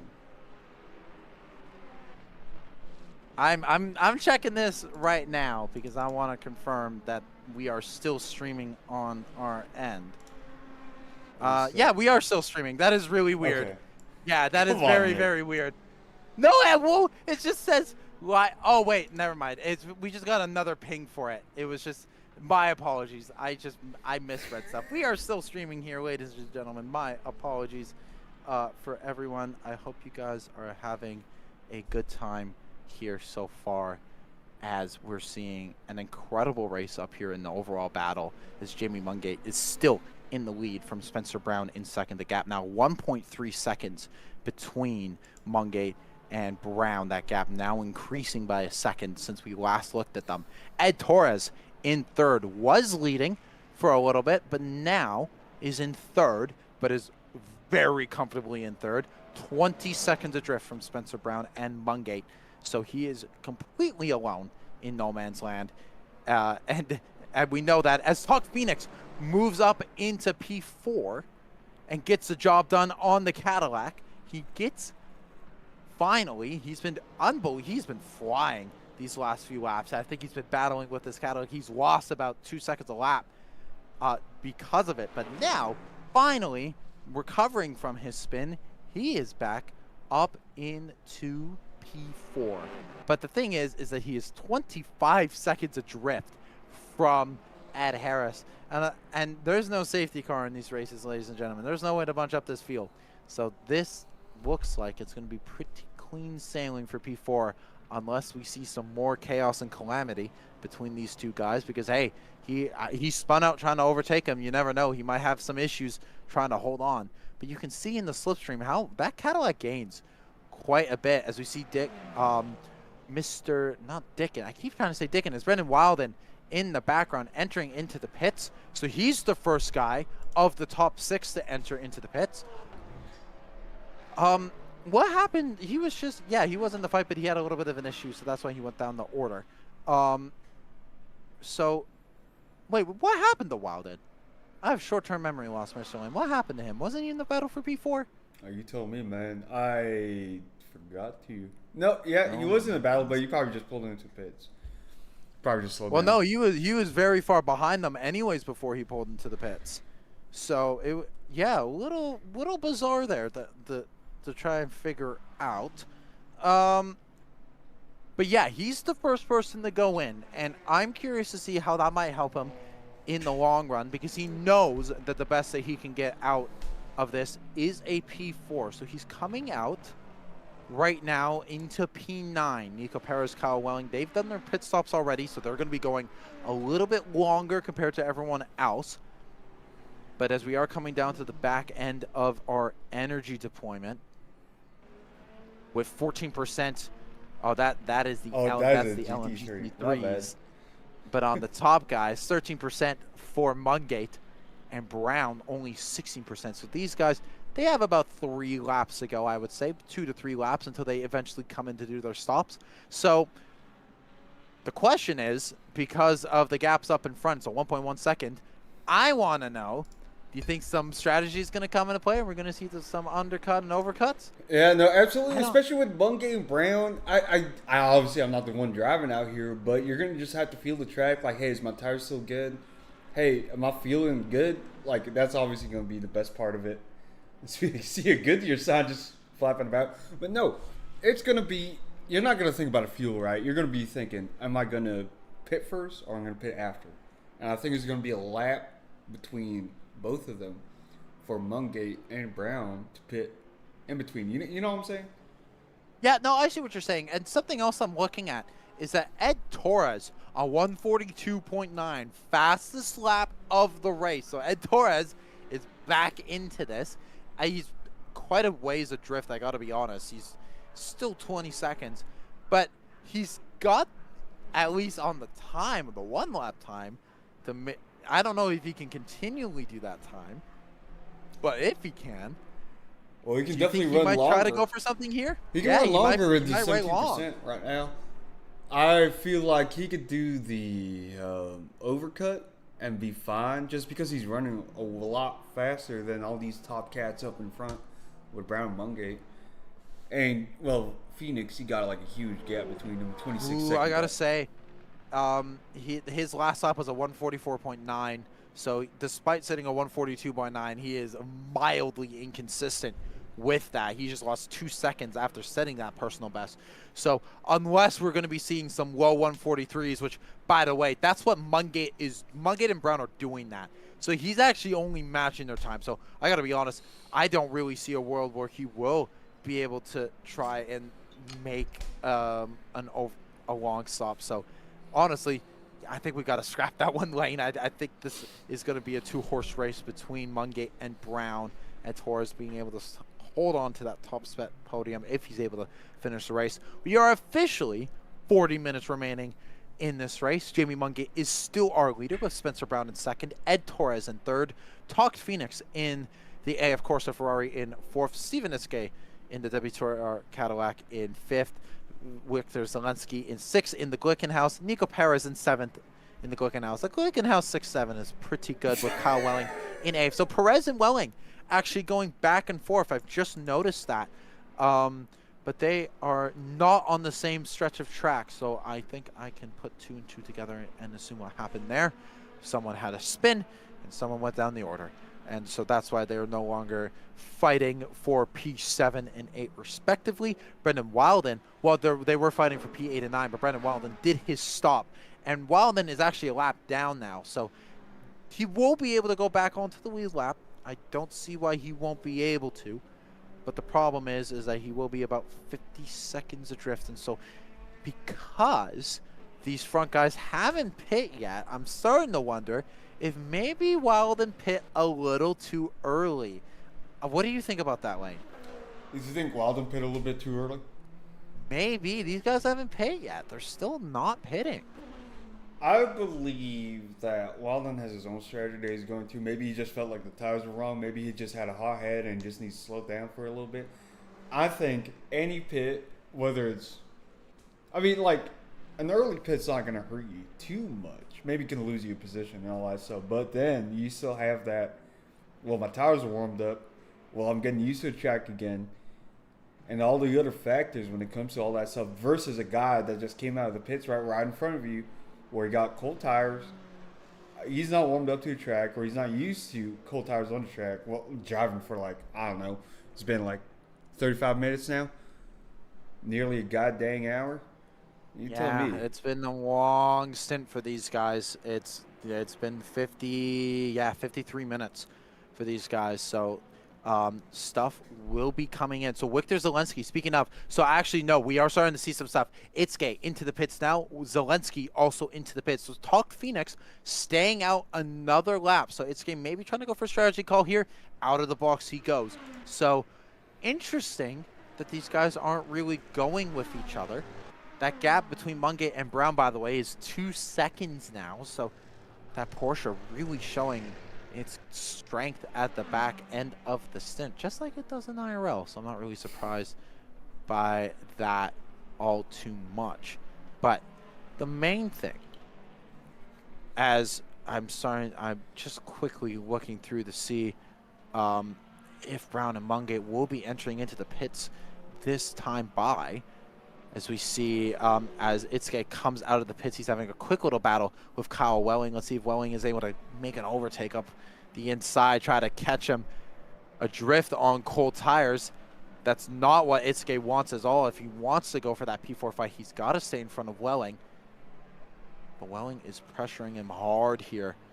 He tries to go a long way around the outside, unable to get an overtake done here. So I think the Cadillac doing a good job holding on with the cold tires and doing exactly what he needs to do. So good job from the Cadillac just holding on to that as he's trying to hopefully take the fight to P4 Talk Phoenix. But we'll have to wait and see. I'm not really sure. With Phoenix's times that we've been seeing, it's going to be a tall order.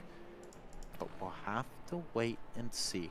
Now, here's the thing I want to talk about. Oh, go ahead. It was the GT3 thing, right? Where Alva stayed out versus Berkvist, Marthy, I don't know, Paul and Abuhov coming in all to the pits basically together at that point.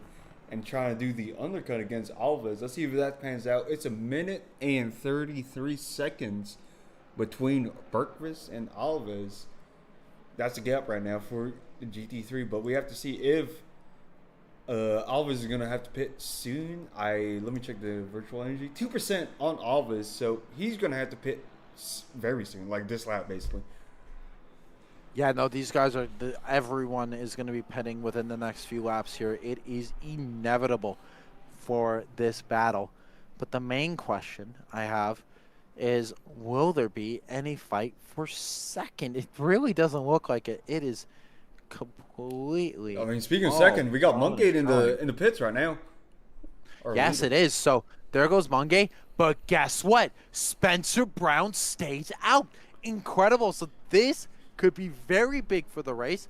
Spencer Brown is doing whatever he doesn't do. And now this is going to be for the race. This is very, very exciting. Wow. I want to see what could possibly happen here between Mungate. Mungate still hasn't entered his pit box yet. So this is going to be a long Mungate's exiting. Oh, wait, right now. what? He's exited. Oh, yeah, so my bad. So he just finished his stop. He's coming out right now, and he's coming out in P3 because Talk Phoenix also has entered the pits now. But Spencer Brown, I got to be honest, I don't think this was the correct call from Spencer Brown. I think he could have done a short stop here, maybe done a short fuel stop. He's going to enter into the pits now. I'm not sure this was the right strategy call, Lane, to go long. I don't think this is going to work. Well, I don't know how long you're going to fuel up that Lamborghini for. And the thing is, you got Ed Torres right there as well. Let's see if he's going to get into the pits because I believe in the virtual energy, he only got 4%. No, he's going out for another lap. So Ed Torres is going to be our theoretical leader for the moment with Mungate. Let's see where Mungate's Weird at. that he's going out. Yeah, so he's trying to go for as much of an advantage as he can. That gap, though, between Ed Torres, well, this is going to be really, really close, I feel.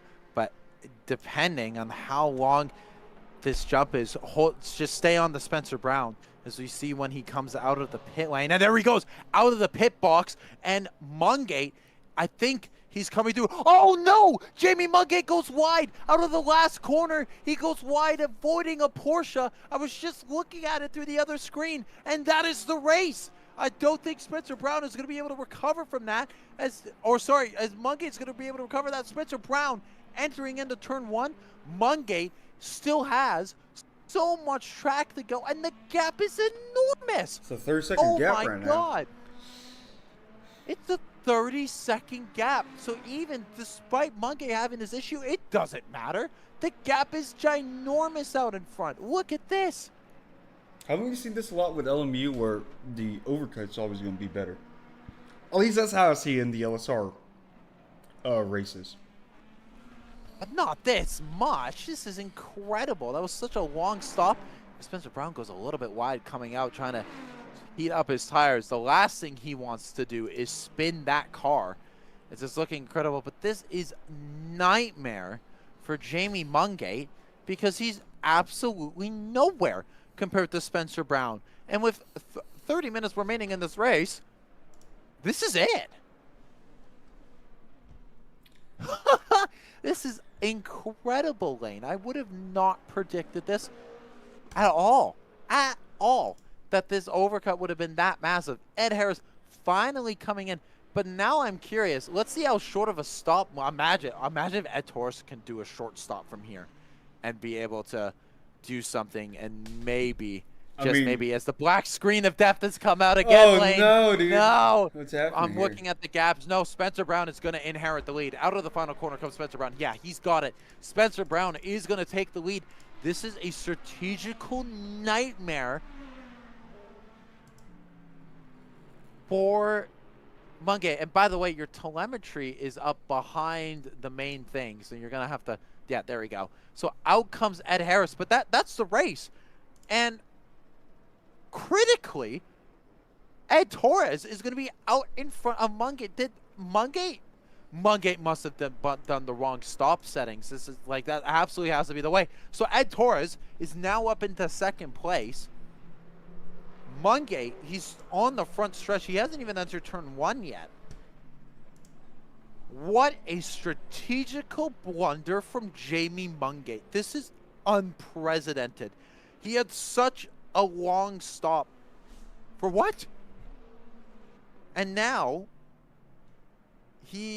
it's done. How do you lose 30 seconds on your stop? That is unreal. You think they might have fixed damage that Mungate had in his car? Something like that? No way he would have accidentally done that. He was leading on pace. There's no way he would have fixed that.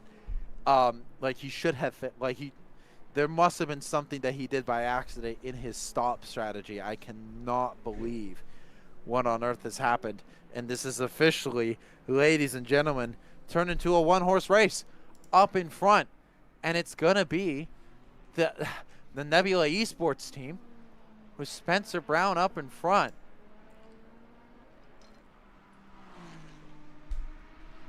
Wow. Are they like the Red Bull? Well, Red Bull sucks now, but are they like the old Red Bull? They're kind of like Toyota. Oh, yeah, the Toyota we're talking about. This is what Lamborghini dreams of being able to do. Of having these dominant gaps. But the other thing I want to see is, so Talk Phoenix going long with Itsuke, he's put a gap of about 5 seconds onto the WTR. Brendan Wilden is another 6 seconds adrift. This is why I said, Lane, you pit with the driver. Like, you have to pit with the driver. You lose too much time doing an overcut or an undercut. You got to go in with them. So I think for Mungate, it sucked because he was leading. And when you're leading, you just go when you go. And I think he should have just tried to extend it as much as he could so that he made Spencer Brown uncomfortable. But Spencer Brown literally got exactly what he wanted, and now he has a 20-second gap to the lead. That's going to be and that's the race. So, man, it's just a lot of what ifs today, from Jose Flores, from Bailey Harrison, from pretty much everyone involved up in the top 5. I could have not predicted the chaos and calamity that we walked ourselves into today, Mr. Lane. But here we are, and it is absolutely insane. And by the way, it is not much better in LMG G3. It's 20. Jonas Bergqvist is in a 20-second. Jonas Bergqvist is like Voyager 2 right now. He's in the middle of space. Between 25 seconds adrift behind him with Paul and in front of him. In front, 23 seconds. Oh my. They're just driving for 27 minutes. So we got to entertain the crowd. Here's our closest battle right now is going to be the Iron Dames of Boyko in that 85 car with Marcus Smith's number 3407 in that 65 of the McLamborghini. Excuse I forgot. I saw.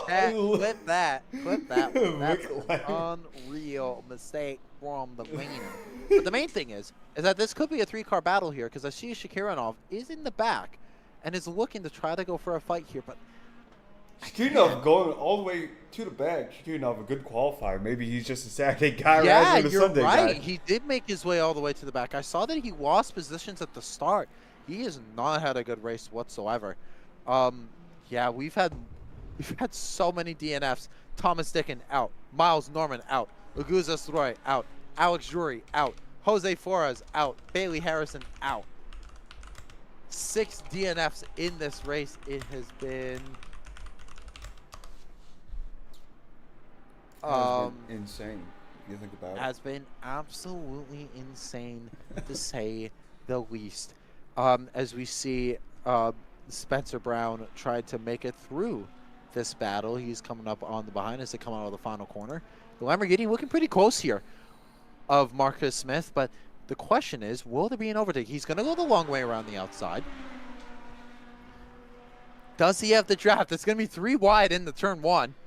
with the hypercar on the inside, but the Porsche is going to use the hypercar to its advantage to just sneak it up on the inside, and no overtake there for the Huracan. Couldn't go around the outside, but the Porsche doing a lot to defend from the Lamborghini, all the while that McLaren's going to be slowly but surely trying to catch up, and this could be very well a three-way fight here at Qatar for P5 in class. So we'll have to see between these guys. Oh, sorry. Yeah, Dennis Boyko in the Iron Dames. I thought it said that he was in the McLaren for a second, but that is incorrect. Oh, you're blaming me for that mistake. You're going to call them McPorsche right there. What? I wasn't blaming you for anything. I was just saying that was my fault. I misread him. I misread him on my timing charts. Okay. But he is right over the back, all over the back bumper of this Porsche. And the thing is that what I'm realizing is that this track is, yeah, I've said it before and I'll say it again, not an easy bugger to pass on one bit. And especially doesn't seem that easy for cars that lack the downforce, being the GT3. You can't really hang it around the outside here the way that a hypercar can because it has the downforce. So how do you make moves? I think you got to force them a little bit. And I know we've been seeing a lot of forcing of overtakes, and that's led to some questionable consequences out of it. But the main thing is that I think that's just the way you got to do it. And because of that, we've been seeing just a lot of difficult and just, yeah, the sewage room's going to be busy. Let's just say that. Yeah, they're making their goddamn money out of that sewage room. I'm just tell you that right now. And compared to last lap, big gap here compared to there. But now, in the overall class, we can see the Porsche and the Cadillac having a little bit of a fight. This is Brendan Wilden and Steven Itzke having a fight for P4 overall. I did not expect. So something has happened to Talk Phoenix. Is up the inside, goes Wilden. So as we were looking at the LMGT3 battle, he's moved down the order, but now he's fighting right back as he tries to move up the inside, wheel to wheel between the Ferrari and the Porsche as he tries to go the long way around the outside. Oh, that's a good move. Yes, he does. Great move around the outside, but he's not done yet. He's got one. He's trying to go for another. He has, of these three cars on one lap pace, been the fastest, so he has no reason to not try to go for an overtake here onto Itzke as we're coming around to the third sector and around the last corner. He's going to go the long way around the outside. Can he get a good run out of the last corner, though, with that overtake? He's made it a little bit difficult for the Cadillac, but let's see this. This is a good little three-way battle here. Wilden could maybe take advantage of this. This is a great little battle with 23 minutes remaining. I thought it might have been a little bit over for a hypercar. We were wrong. Great little tussle here for best of the rest in this stuff. No, actually. No, it's for P3. It's for podium. This is for P3. What is what has happened to Jamie Mungate? Mungate is out. Mungate is out. Mungate is out. Mungate in the pits right now. Jesus. What is happening? I just pinged him. I gotta ask what happened. You just disappeared. This is for the last podium spot. No wonder why it's so big. It's because Talk Phoenix is trying to get his first podium of the season. Is up the inside. He goes on its skate. Can he get the jump? And then he does. Up the inside he goes and moves on the Cadillac and up into P3. Watch out for that Mustang. Incredible job. But he's got to watch out for that Mustang. It's not going to make him a little easy. But man, oh man, I didn't realize that Mungate just retired from the race. Something must have happened while he was lapping, and he's lost P3. And so now Talk Phoenix has moved his way into a podium spot. This is what a crazy race this has been. And it just doesn't want to end. It doesn't want to end with the chaos. And Spencer Brown, please don't mess this up. Oh my God. Ed Torres, same with you. I can't have this right now, guys. Lord have mercy. It's like I even had the time to put up my fun fact of the day. You should do that. You should put up your fun fact of the day. What is your fun fact of the day? Hold on. Can you bring it up? No, it didn't save. Oh, dang it. Well, I was going to say, otters hold each other's hands when they sleep, sit, and drift together. That's my fun fact for the day. That is a very, very fun fact. Thank you, Mr. Lane, for the fun facts. Brought to you by Aaron Lane. Brought to you by funfacts.org. Brought to you by funfacts.org. But the main thing is that I don't think this battle for P4 is over. I almost said P5 as Talk Phoenix. Talk Phoenix is going to be able to go away from this unless another issue arises for this car, because he's clearly having stability issues. That car has spun now twice because he moved down the order. This is why we're seeing these three fighting on track right now. So something must have happened for Phoenix to hold on. So even though there's 20 minutes left and he has a pace advantage, something might happen and he could go tumbling down the order. But Itsuke and Wilden still holding on to P4 and 5. I want to see how that battle can go, because I do believe that the Porsche has a little bit of an advantage compared to the Cadillac. We'll just have to wait and see what that is. I mean, look at their best times. It's a 45 for Itsuke with a 43 for Wilden. So, as their best time, so it's just going to be like, yeah, the Porsche has better pace, but let's see if we can overtake right now. As he goes in the inside. Up the inside. Gosh, dang, using that McLaren. Using the Ferrari, not Ferrari, the McLaren. He used the Lamborghini. They all like the same. Itsuke was being a little too hesitant getting up on the inside, and Wilden said, thank you very much, and moves up into P4.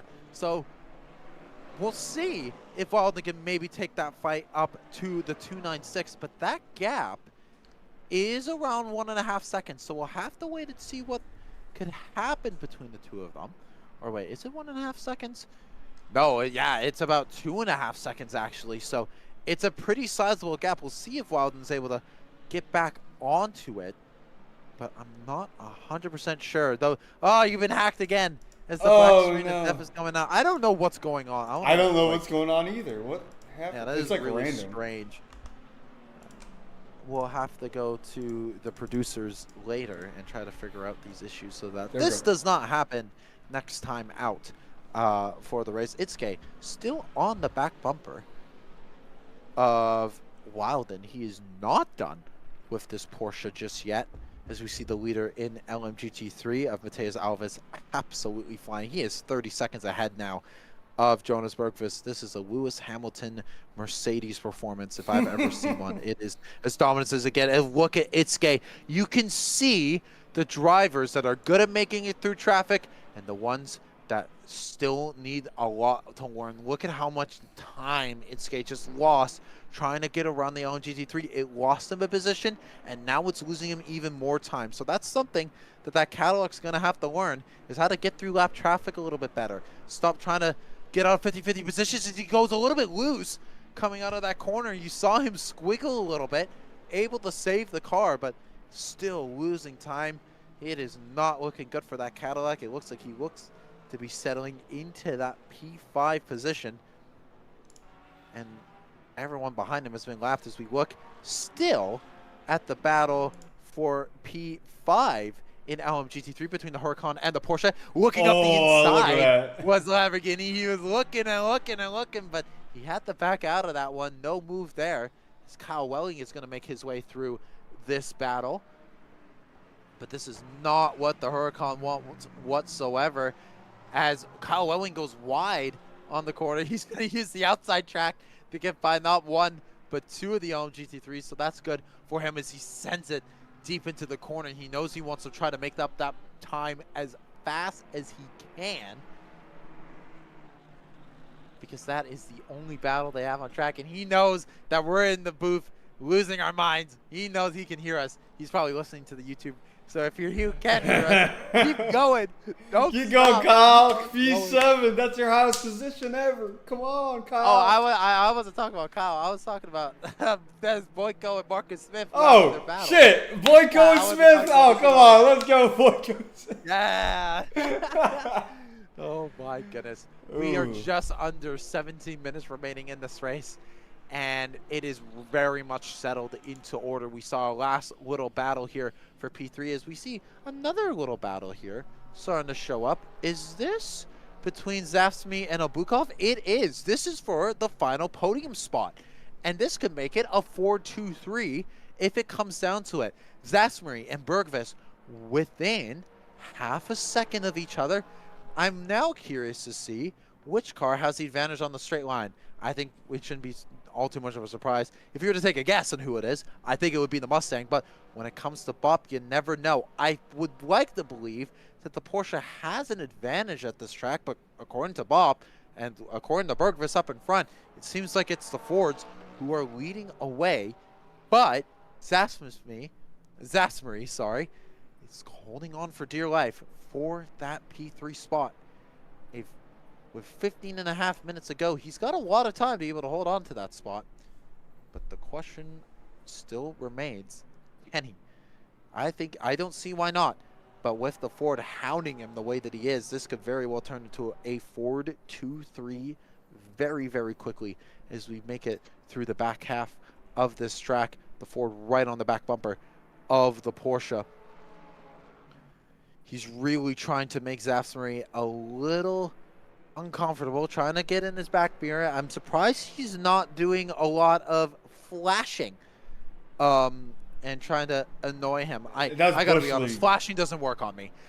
Personally, from personal experience, flashing doesn't work. Flashing is Bush League. I'm gonna tell you that right now.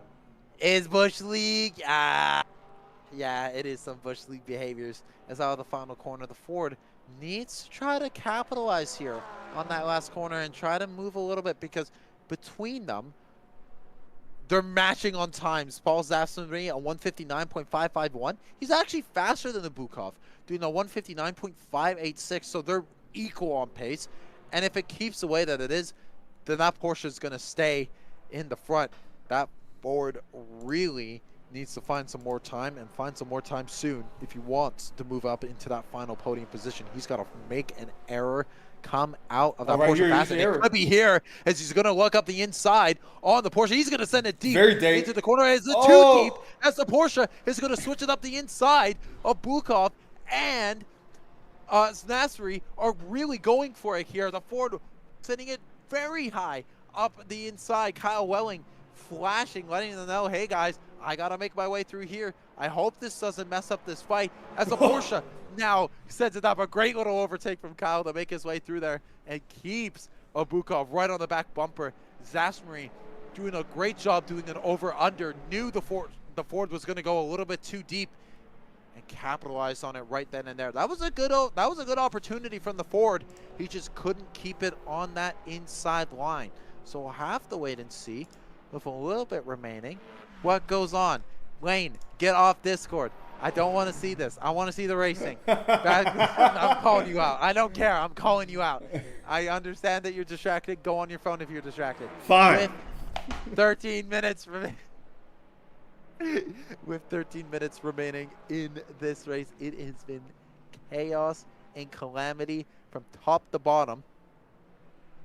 But the LMG T3s are showing that it's a little bit more firm but fair between these guys. The Mustang breaking deep into that corner, trying to gain a little bit more time onto these guys, but Zasmary is doing a really good job of defending onto the Mustang. The Mustang has to make desperate moves if he wants to make an overtake, and it just hasn't come to him just yet. He's got to make something happen here soon if he wants to. He looks up the inside of the Porsche defending really aggressively in the turn one.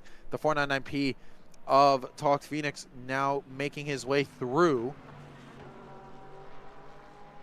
I think he's really got to capitalize on that last corner and try to get that exit, because it does seem that he has a pretty strong amount of pace on the top end, but just can't make anything work because that Porsche just has that mid-corner speed advantage. So we'll have to wait and see what happens between these two, but I'm not really sure unless we see a big error out of the Porsche and we see the Ford start to capitalize on these exits,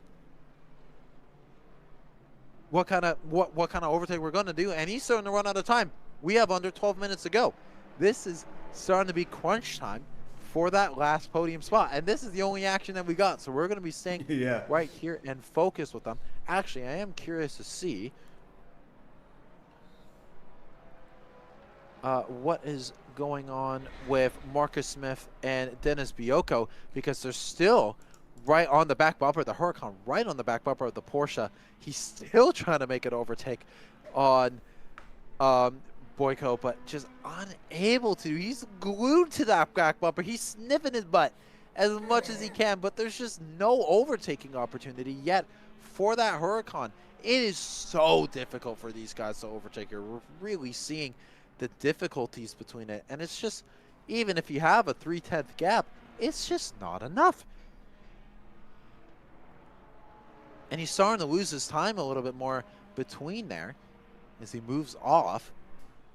But man, oh man, we'll have to wait and see if he's able to get back onto that back bumper. But for now, nothing between these guys for that P5 position. But a little bit up ahead, Zapsbury still holding on with the Ford. That Mustang unable of Abukov, unable to get within striking distance of the Porsche. It does seem like the Porsche is just a little bit stronger through different bits, but this overtaking opportunity into this corner is a really strong bit for the Mustang to get it, but the Porsche just seems to be maximizing just a little bit better than the Ford through those sections. As we're officially 10 minutes remaining in this race, as time is starting to run out for Abukov to try to make it onto Zapsbury. If you're in that Mustang, would you do what I'd be saying, trying to maximize exits, trying to go for those overtaking opportunities, or are you trying to force someone into a mistake? What are you trying to force it, or are you trying to wait for something to happen? What would you do? I would tell myself to go. I would probably try to force it into a heartbreaking corner. Yeah, you would. You would do what the Mustang did there. I mean, make him uncomfortable, because he might make him a little bit uncomfortable here. He might just do exactly what you said. Up the inside, he goes on the Porsche. There's going to be a little bit of touching of wheels. How did they not touch? I can't believe the Porsche was able to hang it on the outside there. You said that he had to set it up the inside. He listened to you, but he just couldn't get it done. The Mustang is having such a tricky time going for this overtake, and the leader of our race, Spencer Brown, is going to separate them for a little bit. So again, it's going to be a few more laps until he gets up on the inside. Look at how late he brakes and deep he brakes. He has a run now. He's going to be in turn one. He actually has a really good run here out of the final corner of the Porsche, having a bad one. Now they're going to be going wheel to wheel. This is obviously the best opportunity that this Mustang, and he's going to power by into turn one. Just don't brake too late, and you're going to get it. Up at the P5 goes Abukov into, actually, no, something's happened to, oh wait, never mind. That is, wait, am I confused? That is Boyko up into P5, or what is going on? Why is Abukov up in the P3? Wait, what has happened? No, we were watching, dude, we were watching the P3 oh, this is battle. oh my God, I need to be died. This is the battle for P3. This is the last podium spot. I thought this was the battle for P5. Up into P3 goes Abukov, and finally gets the job done. I do wonder, though, will he be able to see it? Jamie Mungay had to leave. That's why he had to leave. He had something to go to. So he just had to leave. So he threw away a P3. He said someone else can have it. And the person that belongs to is Ed Harris, who will, at the rate of it going, I'm sorry, Talk Phoenix is going to get that P3. Ed Torres is in second. So Talk Phoenix is going to get that P3. He's been holding on to it pretty comfortably. That gap between Phoenix and Wilden is 20 seconds, so Wilden has lost a little bit of time here. The gap between Wilden and Itsuke, about 2 seconds, so we'll monitor that situation as we're coming down to the last 7 minutes, because a battle for the best of the rest here is not done. Itsuke apologizing in chat. I am very curious to see what that was for, but yeah, that is incredible to see. We've had so many incidents. Daniel Piedad also in the pits. Same with Chubankov. So a lot of people in the pits. We've had 1, 2, 3, 4, 5, 6, 7, 8. We've had 10 DNFs today. Oof. 10. It has been a brutal day in the desert here in Qatar. An absolutely brutal showing. The Porsche now is nowhere near the Mustang. I thought there would be a little bit of a battle here for P3, but Abukov is pulling away from the Porsche. The Mustang really now showing how much it is as we're coming up to the last 6.5 minutes in this race. The gap now between Brendan Walden and Itsuke, it's between 2 seconds, but I'm looking at the times. Walden is faster in the previous lap, so I don't really think there's going to be a lot between them. We see the battle here for P5 between Boyko and Marcus Smith. That was a battle that I thought was happening for Bukov and Zasmary, that I got confused. Those two, they're still having their tussle. That Lamborghini's been behind the Porsche so long. Am I go right now? As it does. And does. And goes around the outside. And finally, we've been waiting for that overtake from him. And finally, up one Porsche Slane on one side of the battle, another Porsche Slane here. So, still not over. Or does he? As he moves up, oh, wide goes the Huracan off the racing line and into the barrier. I think he might be done here as he hit the wall. He might have to go into the pits, completely body slammed, and there he goes out of this race. Marcus Smith having contact with Dennis Boyko. Oh my goodness gracious, the last thing you want to see between these two. Oh, that is unbelievable. We officially have 5 minutes ago. The last battle out on track is done. And it's an absolute shame. Marcus Smith, he might have to go to the pit lane for that. Shakurinov, a little too far behind to really make any sort of impact. But it is something else to see between these guys. It's yeah, it's what a crazy race this has been, Lane, from start to finish. So many battles, so much chaos. Oh, Lane is gone away, so I will be the one no, to I'm take it still over. here. I just sent you a message. Oh. I wrote Yeah, so down just a little picture. okay. So just go ahead. Just hold on to Spencer Brown for me. Just hold on to Mr. Brown. Okay. That's the least that we can do, because that is our leader. Spencer Brown has been absolutely flying. Last lap, he's been doing 1:45s, and everyone has been doing 45s. So they're just going to quickly hold on to that position. But the main thing is that these two Spencer Brown has just been the class of the field, just holding on and staying clean and winning the pit stop strategy. I still can't believe that Mungay, well, even though Mungay was never really in the fight to begin with, he had to leave anyways, which now I question why he was there to begin with. You know, yeah, I'm starting to really question what's happening with that battle. It was such a big what if. Jose Flores was flying, Bailey Harrison was flying. So much stuff could have happened here, but just didn't make its way through. So it's a very, very frustrating end to this race.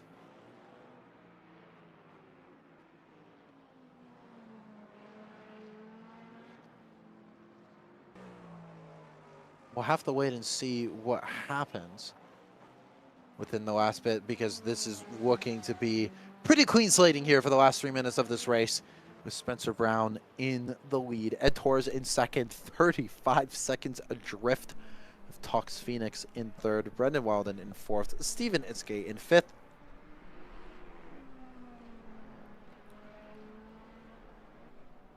Victor Zelensky in sixth, with Kyle Welling in seventh, Nico Perez in eighth, and Jacob Tucky in ninth. The only 9 hypercars finishing this race, and we lost 1, 2, 3, 4, 5. We lost 6 hypercars, 9 finished of the 15. So it's been a brutal race in the desert.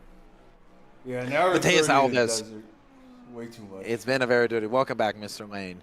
Mateus Alves, an absolutely dominant position, 48 seconds out in front. He's still doing 57s, by the way. He has been, that is like alien pace from the 15 Nebula. They said it was just a test lineup, but man, oh man, they have been absolutely flying. Check him PC, please. Yeah, we're going to have to check for cheats on Mateus Alves. Grip hacks. Sure. Check some. So, yeah, we'll have to wait and see what happens. No, I think they're going to be clean. They're just that good. We have officially a minute and 20 seconds remaining. Who did I predict to win this race? I said it was going to be Alves, but he didn't even make the front of the start. He was at the back because he moved down the order due to an issue. So I think he had a 5-place grid penalty from the last race. I think that's what it was. That's why he started P6. Nope. Alves started P1. Had a qualifying. I got to watch that restart because I was so confused because I was like, where was Alves? I had no idea. I am. He wasn't in the first qualifying session, but in the second one he was there. Yeah, he was. Yeah, I know he was in the second one, and because of that, as a Lamborghini turns around. Oh, that is one of the Lamborghinis that was in a tussle. Was that our leader that just spun? No, that was. Oh, it was the other. It was the other Lamborghini. It was Marcus Smith. I was having a bit of a tussle. Oh yeah, he was up in front at the beginning. I was just very confused. He just had a nightmare start, getting jumped by both the Porsche and the Lamborghini. He got mauled, went down immediately to 5th. So Jose Forrest just completely butchered the start, and that's why his race went downhill, and it was an uphill battle until what happened at the end. Oh, Jose Flores had a nightmare of a race, if you will. Well, it was like half a nightmare because he only finished half the race. But we're talking about Alves. Mateus Alves in the GT3 car right now, in that Lamborghini. What was their team name? Nebula. Isn't that a Pokemon like evil team? We had Team Rocket. We had. I think Team Nebula was something. They're evil. The evil guys are winning. Yeah. But the thing is that this is the final lap, and we should go on board with Spencer Brown because I believe he's just coming. He's coming near the last few corners. It's been a calamitous race. It's been a chaotic race. But the main thing is that someone has to come out alive.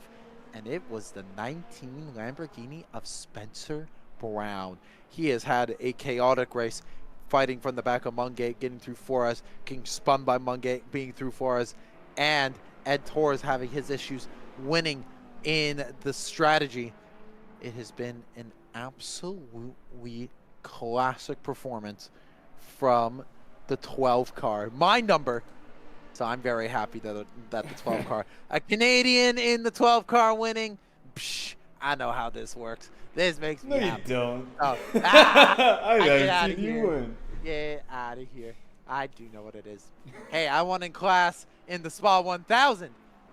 So I am a race winner. So I know how to win in class. But do I know how to win in overall? Maybe not. And actually, is this a battle for P4 that we're seeing between Itsuki and Walden? It is. Right in front of us, as coming out of the final corner. They have one more lap to go. But Spencer Brown is going to win at Qatar. He wins this. But we're going to have to see this battle with Itsuki. We're going to have to watch this battle because these two aren't done. This is for P4 in this race. Around the outside, Weldon tries to go on Itsuki as Itsuki tries to go back up. I don't know what happened to the Porsche, but he completely lost out in that fight, and he went tumbling down the order. And now the Cadillac, out of nowhere, has moved back up into P4, but this isn't done as the Porsche trying to go a long way around the outside. I know Spencer Brown is only following these guys to watch this battle because his race is done, but it's completely okay. Ed Torres comes across the line and finishes in second. Mateus Alves is your winner in LMGT3, but the main thing we're looking at is this battle for P4. Weldon trying to go the long way around the outside of Itsuki, but there's no move there just yet. He's got to find it. I think he's got to be out of the last corner. He's got to find an absolute sender to get it done. Please do not crash, you guys. This has been an incredible race between these guys, as the Porsche is running out of options as we're coming around to the last sector of this track. It is so close between these two. The Cadillac is weaving this way and that way. The Porsche is almost bumping him through the corners. Check out the Toyota right there. Slow Cadillac. There's a slow Toyota. He's going to try to set up. Is that Clark? Is that Clark? He's going to go wide. Kyle Welling is slowing them down, and Weldon is unable to get the overtake done. It's not over yet. Come on. It's not over, but where is he going to find the move? I don't think there is one because this is the last corner. It's gay. The run. Let's see what's the run. Oh, there we go. Here, and he's run out of fuel. Itsuki is going to hold on to P4. Oh, my gosh.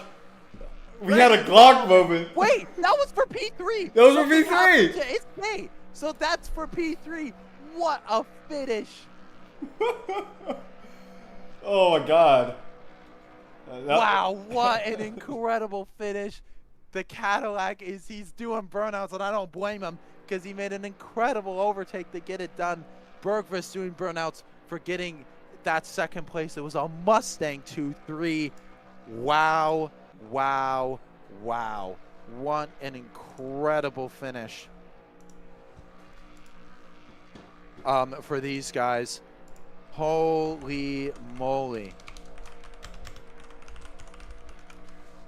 Trying to get the interviews right now. I accidentally went into the wrong VC. That is A-okay. Let me get Mateo Alves and Spencer Brown. Let's get them in. Oh yeah, let's go in the general chat. Go in the general. Mm-hmm. Let's see this.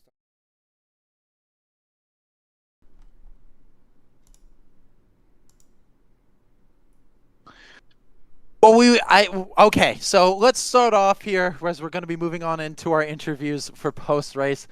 Our race winner in the overall, in the number 12 car, my number, Spencer Brown. Spencer, man, let's talk about qualifying first, because I saw your message in the chat in all caps. Never do that again. You had, let's say, an interesting qualifying session, but the main thing was that this race was just interesting in general. So much chaos, the battling with you and Flores and Mungay, all the stuff. Tell me how you kept your composure through that chaotic qualifying and race. Well, I knew that overall I didn't have the pace that Jose had to win the race, but I knew that I could make the tires last, so I kind of just kept that in my mind, don't worry about all the chaos and all the stuff that's going on, just keep saving those tires, just stay close with the leaders, and sure enough, I didn't have to change tires in the pit stop, and that gave me the 30-second gap to just kind of chill out. Wow, incredible. Lane, you got any questions for Mr. Brown? Not really. I mean, Brown ran a terrific race. I think Mungate lost that race. Brown didn't win. Mungate lost. Because with that pit well, he had to leave anyways, so I don't even know if he should have been in that race to begin with. Yeah, I guess so. You're so right there. that's my but main no, it was thing. A pit stop. So what do you think? Okay, if I got a question for Brown, what do you think about Mungate trying to undercut you, trying to pit first? Were you a bit scared of what happened, or? No, I don't think he had the fuel to do it, because I knew he was going to have to sit in the pits longer because he didn't have as much fuel in the tank to actually keep going. Because I was fuel saving pretty much from the beginning to make sure I had that couple extra percent to make my pit stop as short as possible. So I knew on the pit stop I was going to get him. It was just, was I going to be able to hold him off afterwards? Because like I was at 30% on the tires on the final lap. Like the car was struggling. So that was really my only worry, was the tires. I knew on fuel I was probably going to get him. So. Well, congratulations, Spencer. It's been an incredible race. I got one last question for you as we're moving on forward. What's the one thing from this race that you might want to take moving forward into the next few races? I think I need to just work on my pace a little bit. The car is there, and strategy-wise, it's been great. I think the car has great fuel mileage and great tires. I just need to increase my pace a little bit. I know the BOP isn't fantastic with this car, but I think if I can bring my pace up like just a couple tenths to close it up to, Jose and Ponset and Mendoza, I think I might have an actual decent chance at the title, but we'll have to see. Well, thank God Ponset was in this race. I'll tell you that. Oh, man. But we appreciate you, Spencer Brown, our overall winner here at Qatar. It's gay. I see you in there. I will get to you, but I do want to get to our winner in LMGT3. You dominated by over a second in quali, and you just pissed away off in the race by over 50 seconds. Mateus Alves, what were you drinking or smoking? I want it. Talk to me about how you prep for this weekend and how you just blew away the competition. Because, man, you made it look like it was on easy mode. Right. So, to begin with, coming into this, I was actually worried that I wouldn't have the pace. Just in comparison, let me explain.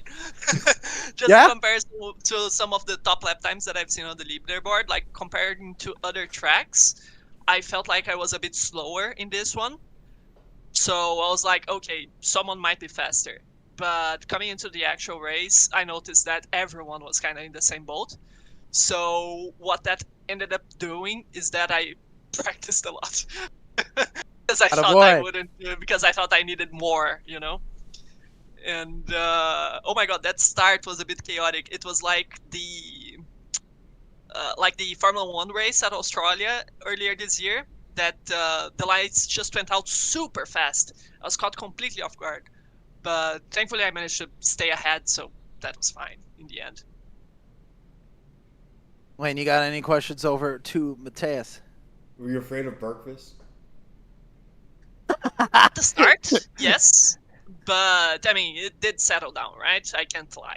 Yeah. So, at some point, I was just driving to a target, making sure that I wasn't killing my tires too much, because my front left was pretty bad, honestly. It was like 15 to 20% down on the other tires. So, I was starting to suffer a lot towards the end of the stint. But yeah, like I was just making sure that I was saving fuel, that I was managing my pace, that I was managing my tires, and just keeping ahead. I didn't need to do anything silly, you know. When a hypercar came up and tried something maybe a bit ambitious, I would just move over and let him go, because honestly, the worst that could happen was crashing. Right? So that's basically what I tried to avoid. Yeah, absolutely. Good job on that stuff. You were dominant way too much. We're gonna have to get a like the Nebula driver. Yeah, we're giving you a human BOP. We're giving you the Mateus BOP. Are you? The Mateus BOP is coming into play. Are you teammates with the other two hypercar drivers, the Lamborghini and the Peugeot? So I am teammates with Jose Spencer, and also with Oz Ersoy and Dennis Boyko in the GT3. What? You got like a 3-guy team out there? Gosh, dang. This is a whole operation lane. You got to understand. This is what they do around here. They don't play around. These guys don't play around. It's because we run endurance together, right? So it's pretty big. A lot of people because of that. But yeah, it's Dennis also got a pretty good result, I have to say. Yeah, Dennis. Yeah, he did. Yeah, he did. He did. Great job. Great job. P5, no, but yeah. Oh, yeah. Yeah. Well, thank you so much, Mateus, our race winner in the overall championship. We will see you next time out. And hopefully it's not nearly as dominant. I was going to say, I hope we can see Smoke as well, because I did miss that a little bit. I wanted to race him because, I mean, I did lose out the last couple of times. And I want to actually beat him. So, yeah. Yeah, Smoke is our guy right there. Smoke and, who's that French guy? Ponset. Yeah. Ponset is our guy. We love our Ponsets. But here's the thing. Thank you so much, Mateus Alves. We appreciate you being on here for their interview. Our official LMGT3 winner here at Qatar. But we have one more person left to have a little conversation with. We usually don't do this. But after our last lap battle for what we thought was P4, but ended up being the final podium position, you got Itsuke here in the Cadillac. Man, oh man. There was so much that happened throughout that whole race. I mean, you were battling with Tox Phoenix and the Porsche that whole time. What happened there in the last few laps? Because we were focusing on the LMGT3 battles. I remember that Wilden, he had the gap to you. What happened and how did you get by? So in the last 5 or 6, 8 minutes, he spun in front of me, and then he got behind me, and it was really close, because then we got to turn 1 and we battled like always.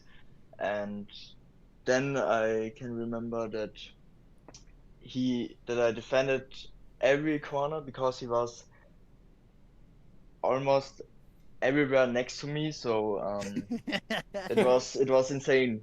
And then in the last sector, I saw that yellow flag, and I saw the gap to Phoenix shrink.